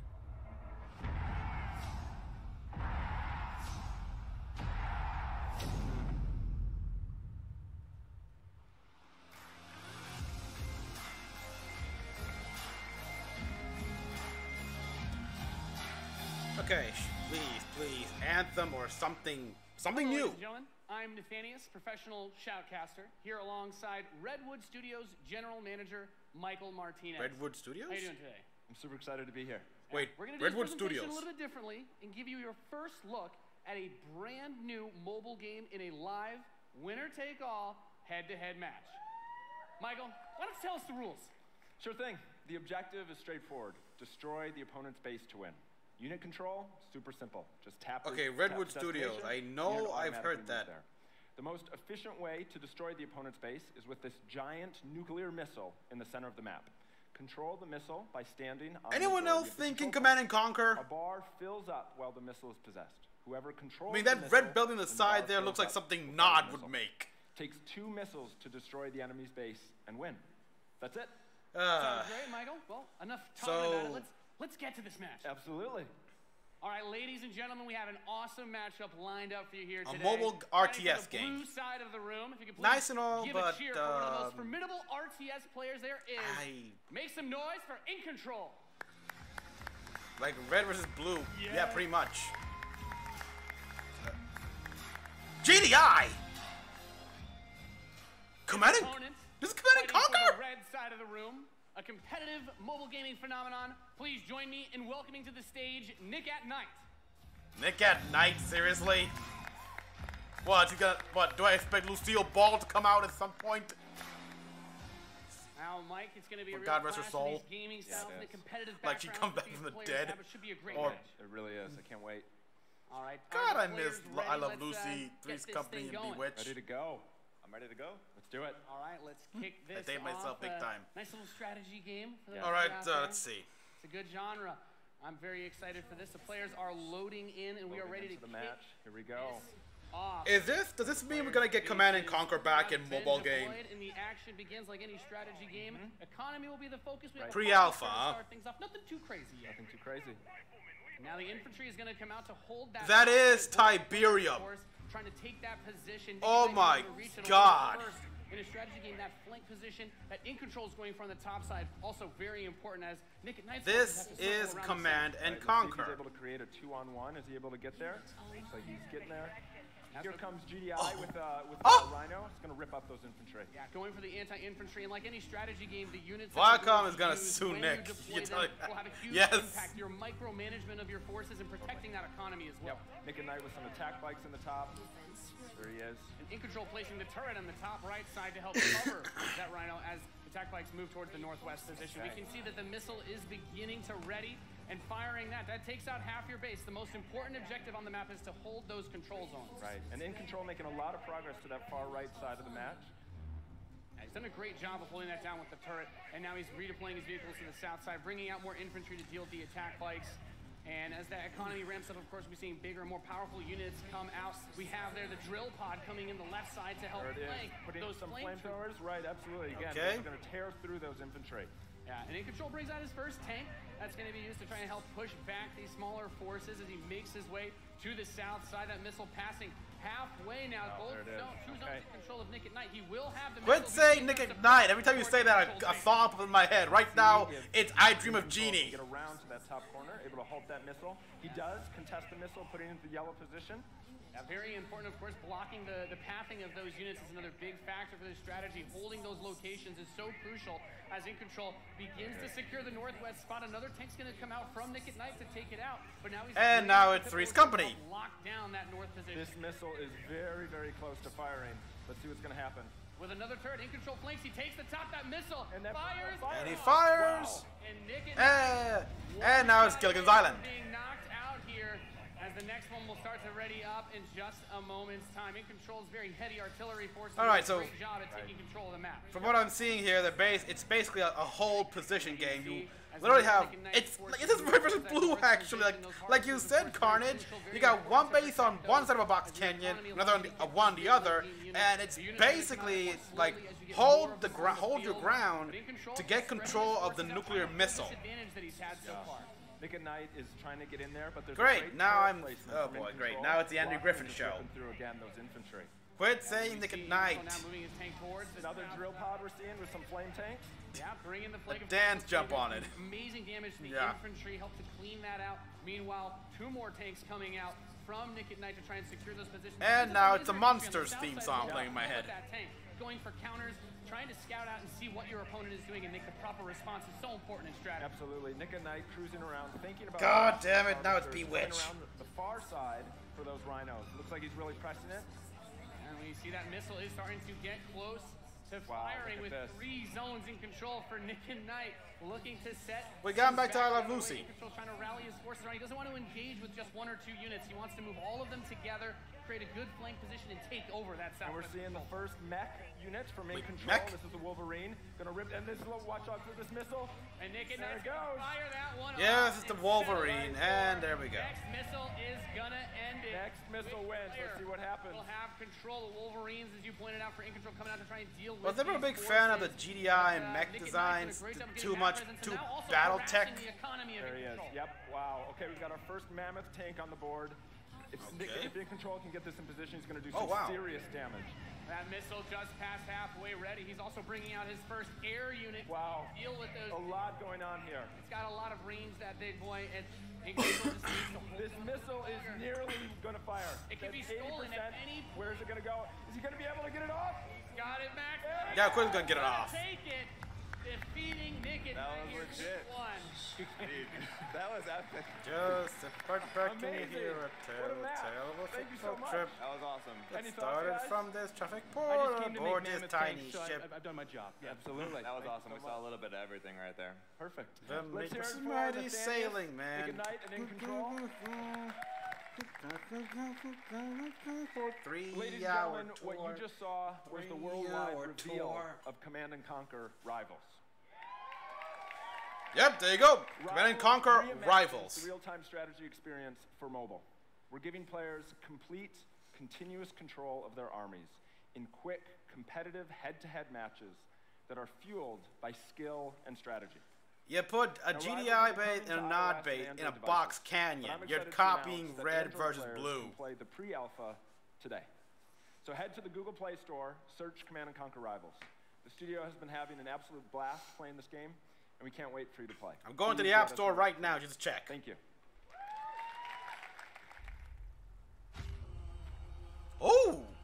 Wait, this is Black Desert? No, I don't think it's Black Desert. Oh, it's more... Okay, yeah. It's more Command and Conquer.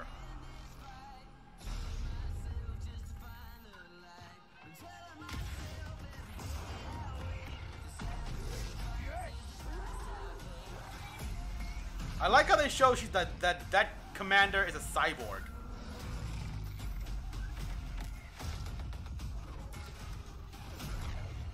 He's got a... Oh no, she's a Tiberian mutant! My bad.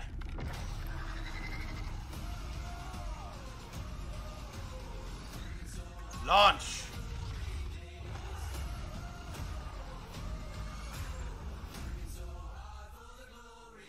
Kane! Holy shit! So is this set in the actual Command and Conquer Tiberium universe? I gotta know that. For a new generation. And nope, now, it's not out. Before we close the show with a spectacular epic anthem, I wanted to share a few final things. I am blessed to be able to work with some of the most creative people on the planet who come to work every day to create amazing entertainment. And what I can say about all of those teams, and what I can say about us, is that we are always trying to learn and listen and strive to be better. And so, as you look at the 10 experiences that you're going to see today, and as you play games this week, there's some things we hope come through. First, that at the very core is choice, is that you as players get to choose how you play, what you play, when you play, and what devices you play on. That in making those choices, you feel you are treated fairly. Huh? Well, I wish to play Command and Conquer on the PC. For how they choose to play. In a full Command and Conquer game, not that mobile game. You put so much of your life into the game. Still looked interesting, though. Still looked interesting. You invest, you feel like you are rewarded and you are given value for that investment. And most importantly, that the games are fun. That we move past the grind, and that these are experiences that truly enhance your lives.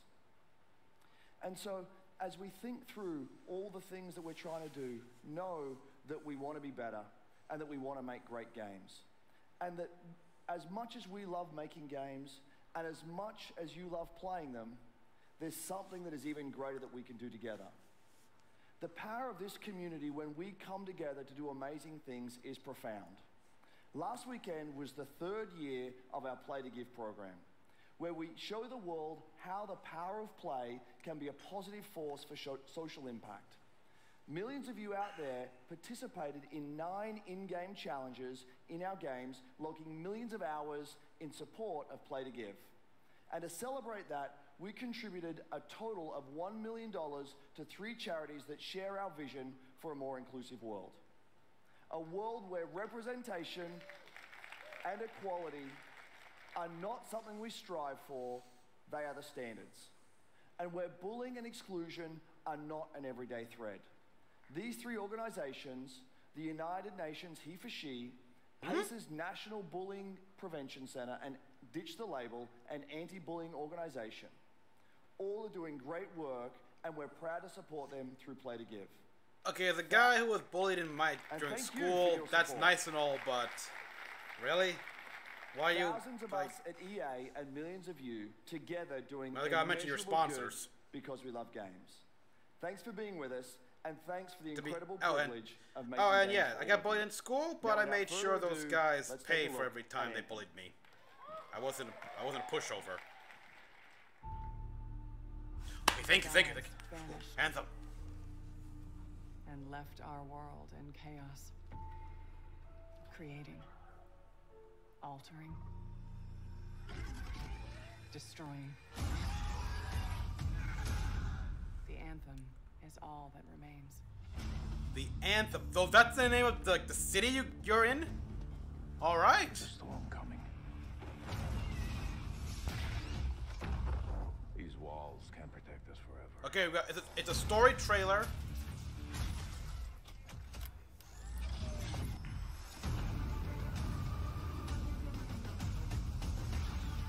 How far can I travel? That's a question. Something is out there.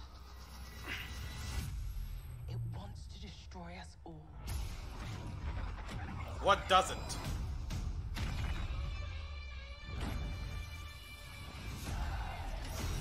Whoa. Okay, we got Electro Mace.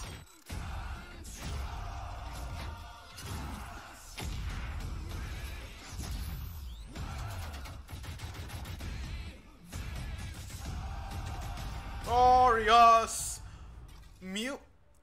That was Muse, Resistance by Muse. I like that song. We will be victorious, victorious. Good song. Nice. The remix they did fit pretty well.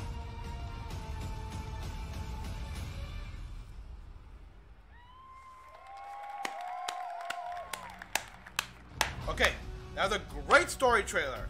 Now show us more gameplay.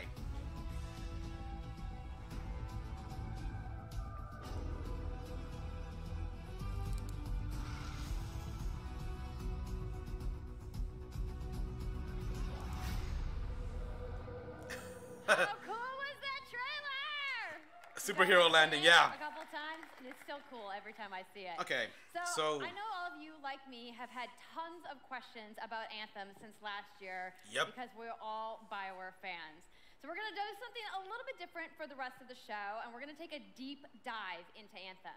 So I'm gonna bring out some members of the BioWare team to chat with us. Ladies and gentlemen, please give a warm welcome to Casey Hudson, Mark Dara, and Kathleen He's still on. I could have sworn I heard that he left again. So, but he's still here. He's still here. Thank God Thank God.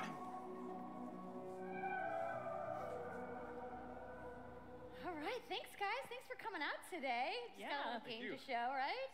Yep. It's going to be very exciting. So Casey, we're going to go ahead and just jump right in and get started with you.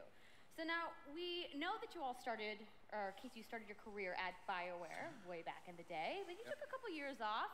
But before you came back, you actually worked on Anthem before you left. Yeah, that's right. So, you know, first of all, it's amazing to be back. It's awesome to be making games for BioWare fans. You know, we have the best fans. So it's been super satisfying to come back to it. And, you know, I just want to be able to continue the legacy of the studio. And that's kind of where it started with Anthem, is just thinking about, you know, what is the evolution of a BioWare game? And we wanted to create a brand new world for people to discover, you know, a whole new world of story and character. I want that artwork. To do something that was, you know, more of a dynamic. Oh wow! A game that would change every time you came back and played. Okay, if they make a collector's edition and it's a helmet, I'm getting that. I don't care how much it costs. That was really the initial vision of the game. Not an MMO, not a multiplayer game with story sort of bolted on this side, but something new and different. And I think the team has really captured that vision over the years. Your fans really love the stories from BioWare, but I think we're kind of curious how you're planning to make story work in this shared world. So a great story for BioWare is really about characters that you can have a connection with, choices you get to make, and feeling like the story is about you. In a lot of multiplayer games, those things get diluted because you're mixing multiplayer and storytelling into the same areas.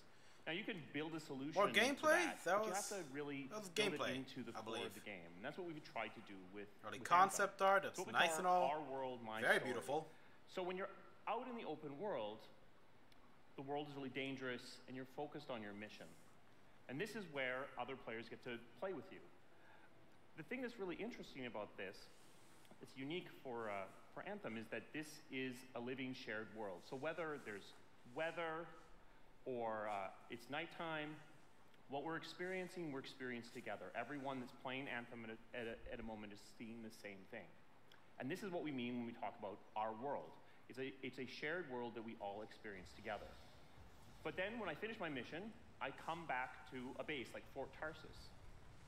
My question is, a single player experience. How many people will fit in the same server? Because Destiny's like that as well. Like, typically in one, if it's not like the social space, in like one area of the maps, you typically get only like 3 or 4 different players in that one area. Of a single player story with the fun of teaming up with your friends to play co-op in combat.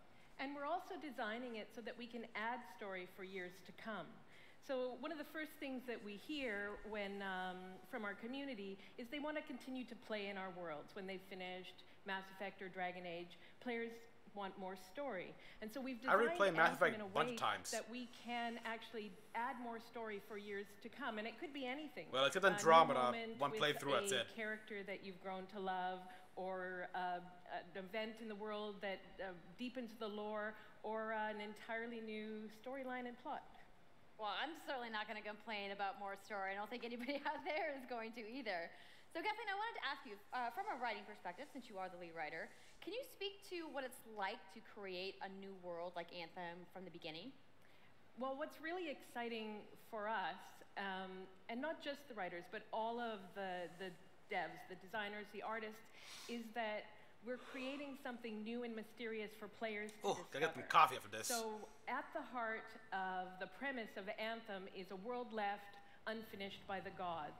But the gods left behind their massive tools, and those tools are in constant conflict. There are gods here. Unknowable force called the Anthem of Creation, and the chaos of those things pushing against each other means that the world is. So we're going with sci-fi fantasy here. Storms, mutated creatures. So it is a lot like Destiny. It's a dangerous environment that you need to wear a suit of powered armor, a javelin, to be safe in.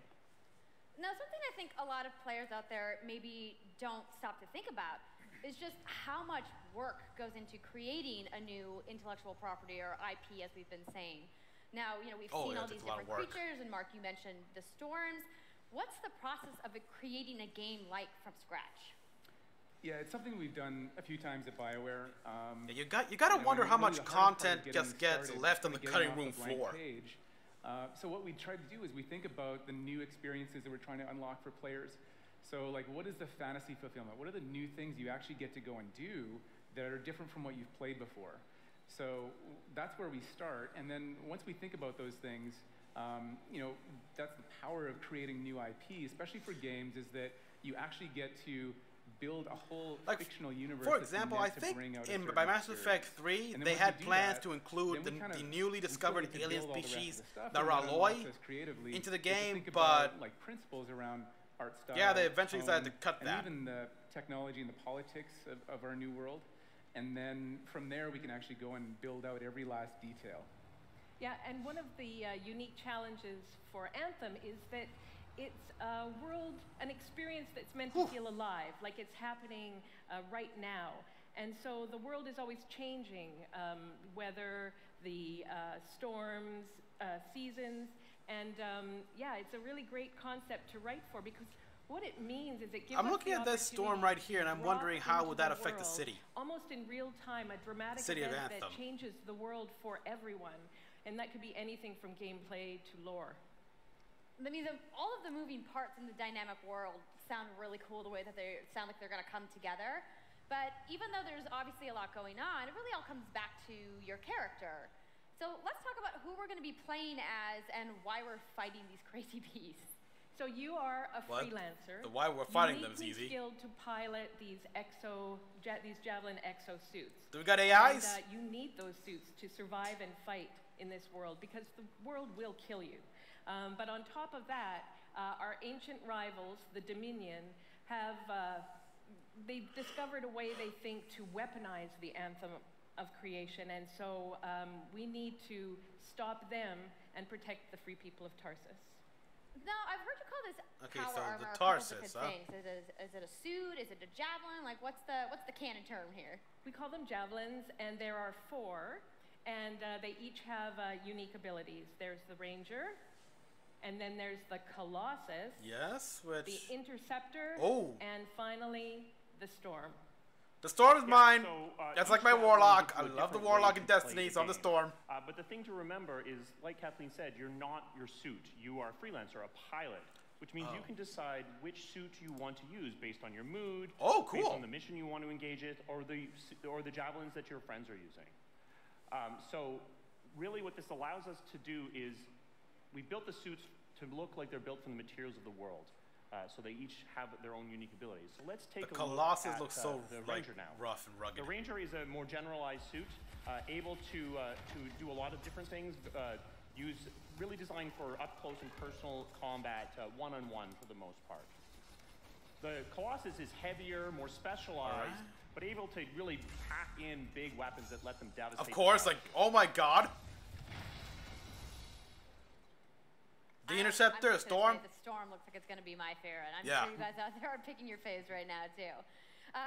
So the javelins are awesome. Can you? But we're going to take a couple of questions What's right the now. level of Casey tweeted, customization some of you here? may have That's seen, what asking I want to know for, that. people out there to send us your questions. And the first one is going to be from @It'sSweetNicole, who asks, as a player who is all about making their character their own, what kind of customization options will be available in Anthem? Thank you. Yeah, so we really want players to express themselves both through customizing the way their javelin plays, okay, wow, weapons, but also being able to personalize the way that it looks, both through paint jobs as well as nice and 7. Awesome. We want teams to be able to do this as well. And because you're going to be using a javelin for a long period of time, we really want you to be able to make it your own. You sold me at the N7 paint job. Jay Legato has a question connected to customization. Monetization. How, when, loot box. Oh, Spy Double, welcome. Yeah, so we are going to have some cosmetics and vanity items that you'll be able to. Yeah, we saw that N7 you're always paint know job. What you're going to buy before you spend any money on it. So no loot boxes, no ability to pay for power. Thank you. So that means no ability to spend money on gameplay advantage at all within Anthem. Just customization, and you can see what you're doing. Is an immersive experience that feels like it's complete from the get-go. So that means a main story, a big open world, and an ongoing service that provides new content for a long period of time. New story, new experiences for everyone. Well, I'm glad to hear that I can make my javelin pink. That's really all I wanted to know, I'm going to be honest. All right, Casey. My colors, you guys know what my colors are. A co-op experience. So can you tell me a little bit about how the team gameplay in Anthem is going to work? Yeah, it really is about, you know, the fun of teaming up as a team of superheroes and working together. So you want to get team of Iron Men together of different classes. So, you know, I think here we're going to see the Colossus, you know, just hammering people on the ground in gameplay. If we can have a look at that. So heavy artillery, being really strong. Feels like a choice. So for people that want to just experience the story, you're going to be able to do that. Now going out into an open world like this, by yourself is going to be a little bit more look like Kamen Rider? Than if the hell freaking yeah. And we've really tried to balance the co-op experience to be fun even for people that don't normally engage in this kind of thing. So I really hope that everyone at least okay guys, sorry, but it seems OBS got disconnected here for some stupid reason. It's just going to be a little bit more difficult. Well, I know you all are on the edges of your seats. How about we show a little gameplay? Yes! Yeah? Yes! Yes! All right, so Kathleen, restart the chat here.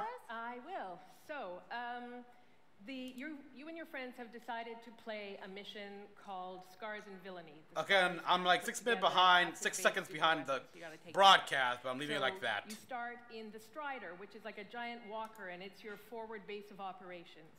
You have a conversation with your crew, Halleck, Faye, and Owen, and you'll hear Owen. He's going to talk us through the mission as we experience it here. And yeah, then you just get into your javelin suit and you head out with your friends. Sorry, All right. Let me see. Thank you so much. Everyone join us? Casey, Let me just... Kathleen, for talking to me about Anthem today. We're going to go ahead and roll the gameplay now. Enjoy, everybody. We'll get to see some gameplay.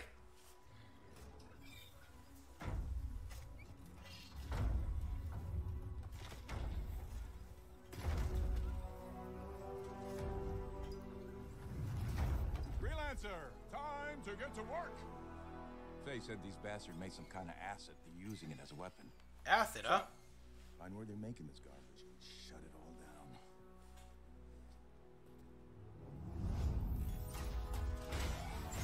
down. Okay, we got Colossus, 2 Colossus, and a Ranger out. And different colors too on the Colossus.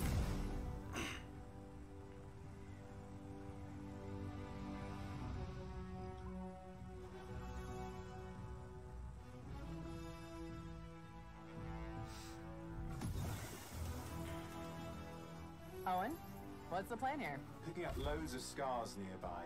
Take a look around the area, but be careful. Okay, is this in-game dialogue or just scripted party chat? I don't know.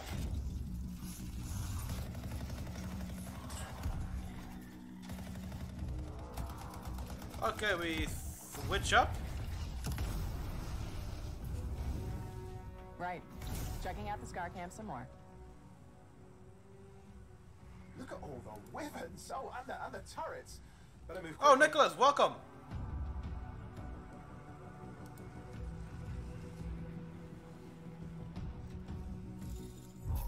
Is that a robot or a golem? I can't tell. Holy crap, I just found an energy beam. I think it's a golem. Holy shit.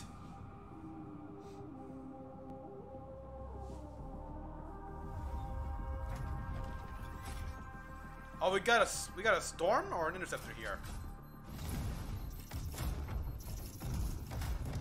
Oh, so you can just like right through the mines, huh?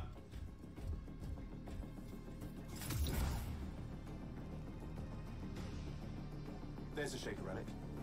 Wait, something's odd. Get a closer look, would you? See those radiant pieces of energy? They're echoes from the Anthem of Creation. The Anthem of Creation. Loads of scars nearby. Be careful. So what are these scars? They attached to the your rival city that's trying to weaponize the Anthem. Okay, cool. Nice combo. Oh, like a combo system. That is Storm. You've got to silence it fast.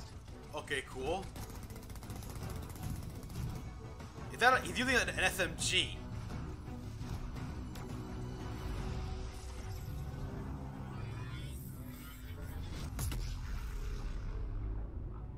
Relic silenced. Got silence. Disaster averted. Do you think we get a bonus for... Wait, something's happening. What's happening? What the hell was that? I think that was whatever laid all the eggs around here. The sound came from below your position. Uh-oh.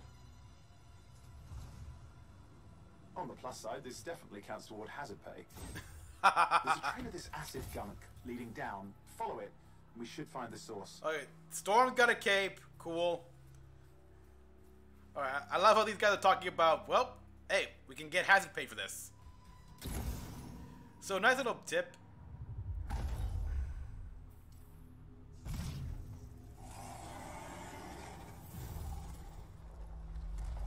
Yeah, how many people are gonna be Storm? Holy moly.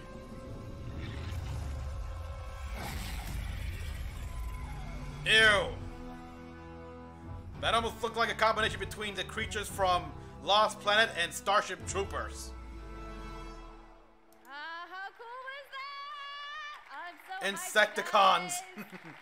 Yep, and that was actually just a short version of the full demo that we brought here to LA. So if you want to come by the Anthem Theater here at EA Play, you can check out the game live. So I'm sure on everyone's minds, when do we get to play? Yes. So Anthem comes out February 22nd, 2019 on Xbox One, PlayStation 4, and PC. So February 22nd. Mark it right now. Casey and the entire BioWare team. I know you guys had that awesome theater outside, so I will see you guys there. 22nd. Give it up for Casey Hudson, everybody. That's a Friday, people. That's a Friday. I also want to give a big thank you to all of the developers who showcased their games today and everybody working hard at their studios back home around the world. Let's give them all a round of applause. And that'll be it, apparently. Now, some of what you saw today, you guys have to wait to play. But you guys, EA has so much available right now. Now, for those of you keeping score, you can get your free trial of FIFA 18's World Cup today. And Andrew told us about the free trial of Origin Access. Yarny is back with a buddy in Unravel 2. That's cool. Also available today. Plus, probably after this conference. Friends in Command & Conquer Rivals starting today as Give me a full AAA Command & Conquer game. A lot of available stuff that's out today. Is anybody ready to go home and download anything? No? You're like, I just want to go outside into the fan fest. I get it. So, I want to let you guys know to keep your streams going because in just a few moments, the FIFA 18 World Cup live tournament is going to begin. I'm going to head outside and check out Does anyone want to see that? Just come in the chat right now. And watching the press conference, and have a great weekend.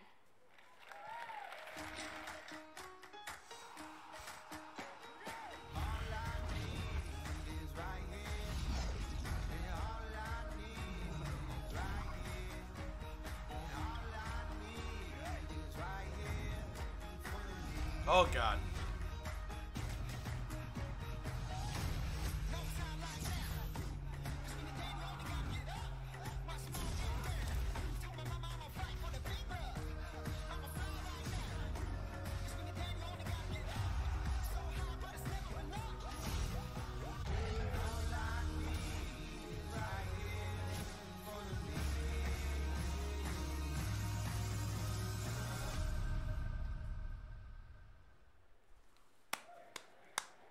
Hi guys, my name is Q-Boy. Welcome back to the stream. Now, I know the FIFA 19 was exciting. We saw that trailer. Champions League is coming to FIFA for the first time ever, but the World Cup is 5 days away. So hell what no! we decided to do There's is a to have show tournament as an with some EVA national Unit teams, 1. England, They Mexico, might have. Germany, They and might have. USA You can and make decide that. who will No be the Federico? champion of Okay the then. Creators Cup. And I'm not alone. We got some special guests. The first Let me just mute the Republic audio of right Ireland here. International.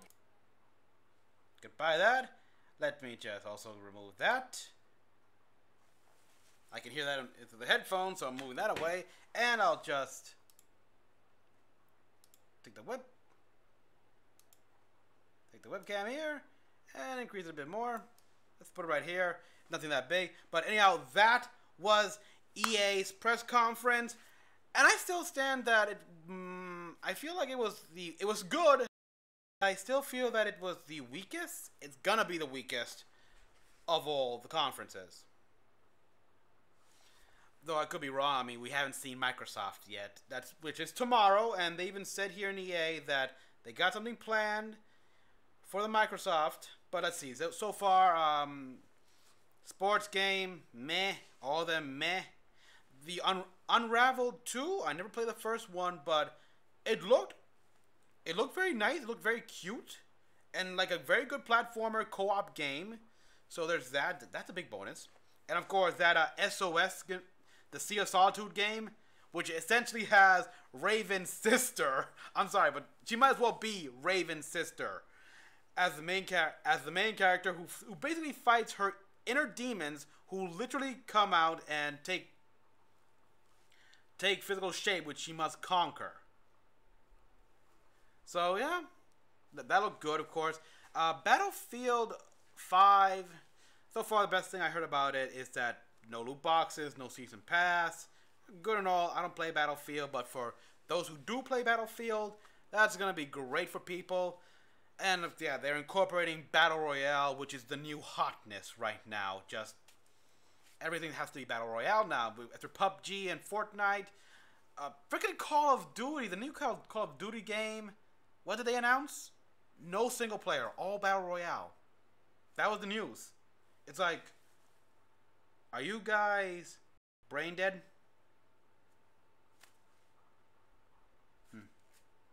Oh, Raven could have a sister. She has cousins.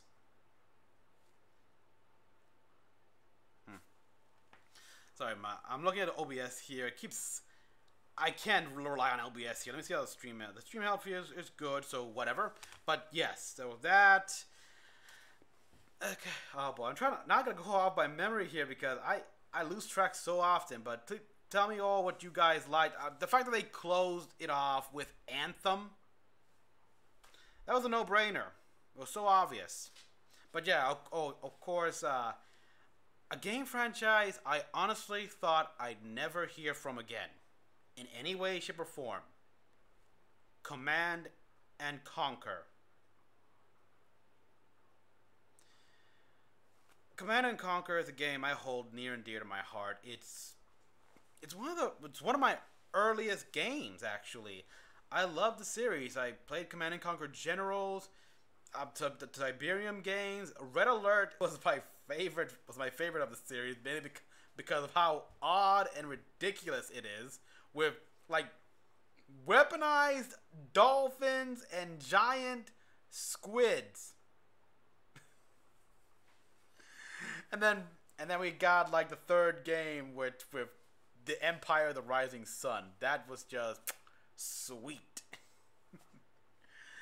But when EA bought them up and essentially after years and years axed Westwood Studios, I thought, oh no, never again.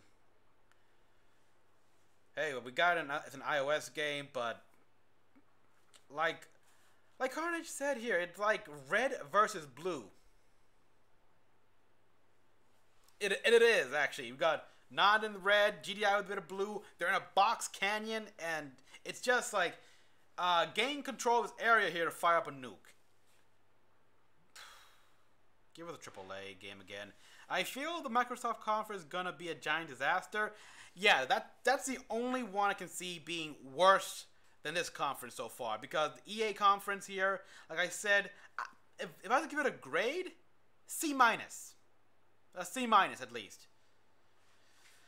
But, because, yeah, they went through, they talk about so much sports, and I get that they probably had sponsors with the anti-bully groups and stuff like that, which, okay, bullying is bad and everything, but did we really need that?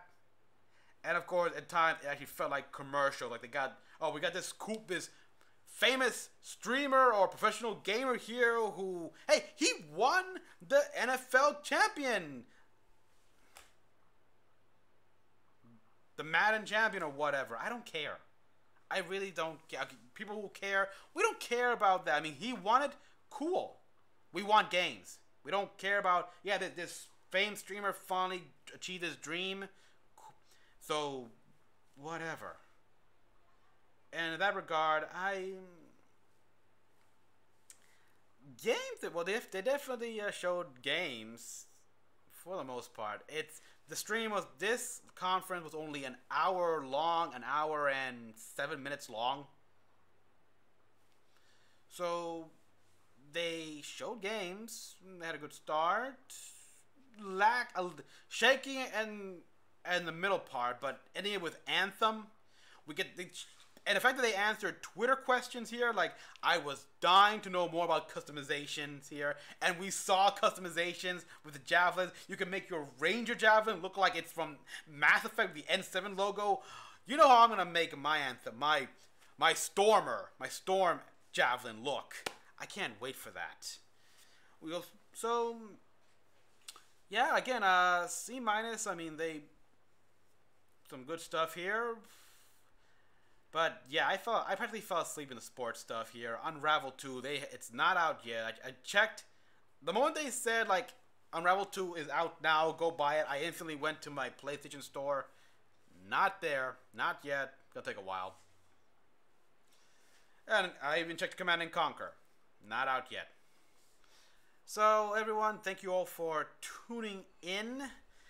That was the 3, other than what they announced for Battlefield, which, meh. I mean, people have been wanting Clone Wars content.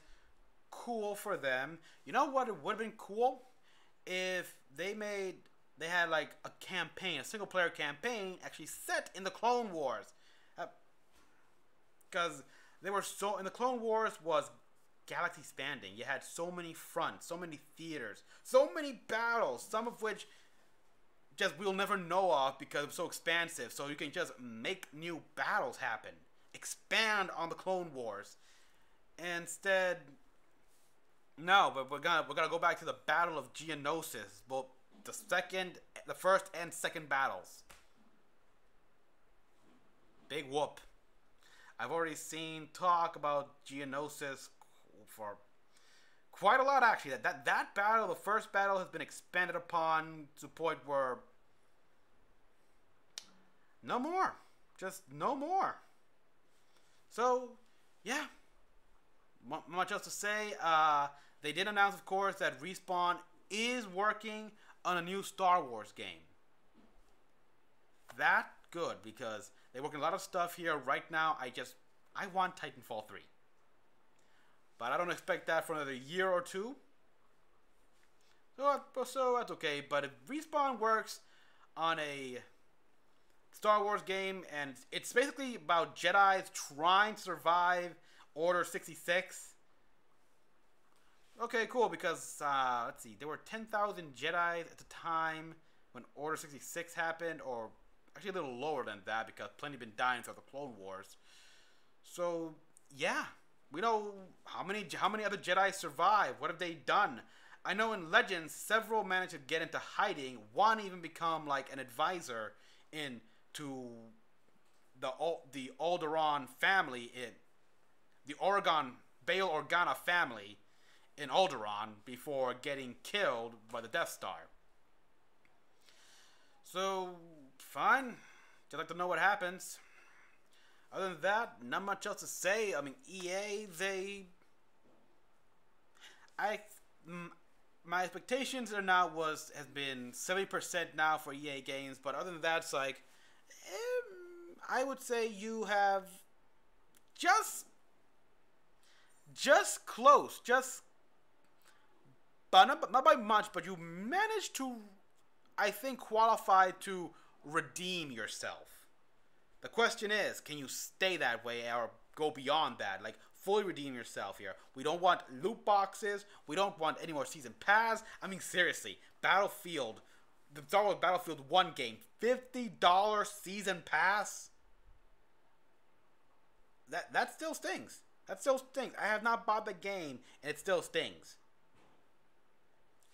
So as long as you keep any microtransactions that you got, as long as you keep it for cosmetic items, fine. Fine.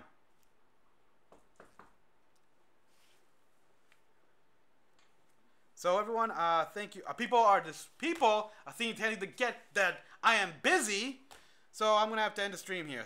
Sorry for that, people. So everyone, thank you all for tuning in and watching the press conference with me. It was great talking to you all. Great for you guys to tell me what you all thought. Like you, I can't wait. Anthem, please be good. Please be good. I want Mass Effect to come back. So everyone, thank you for watching. As always, until tomorrow here, tune in for that, for the Microsoft press conference, which that's the one where I don't know what to think, actually. I have no idea. Because I keep thinking that they're gonna just show, look at our look how we're improving the Xbox X hardware and everything. And no. You're way too fair for that. Ow. No, not really. No, it's not a costume. It's just not a costume. Anyhow, everyone, so yeah, tune in tomorrow for that. Until then, this is Mecha-san. Thank you for watching. See you next time.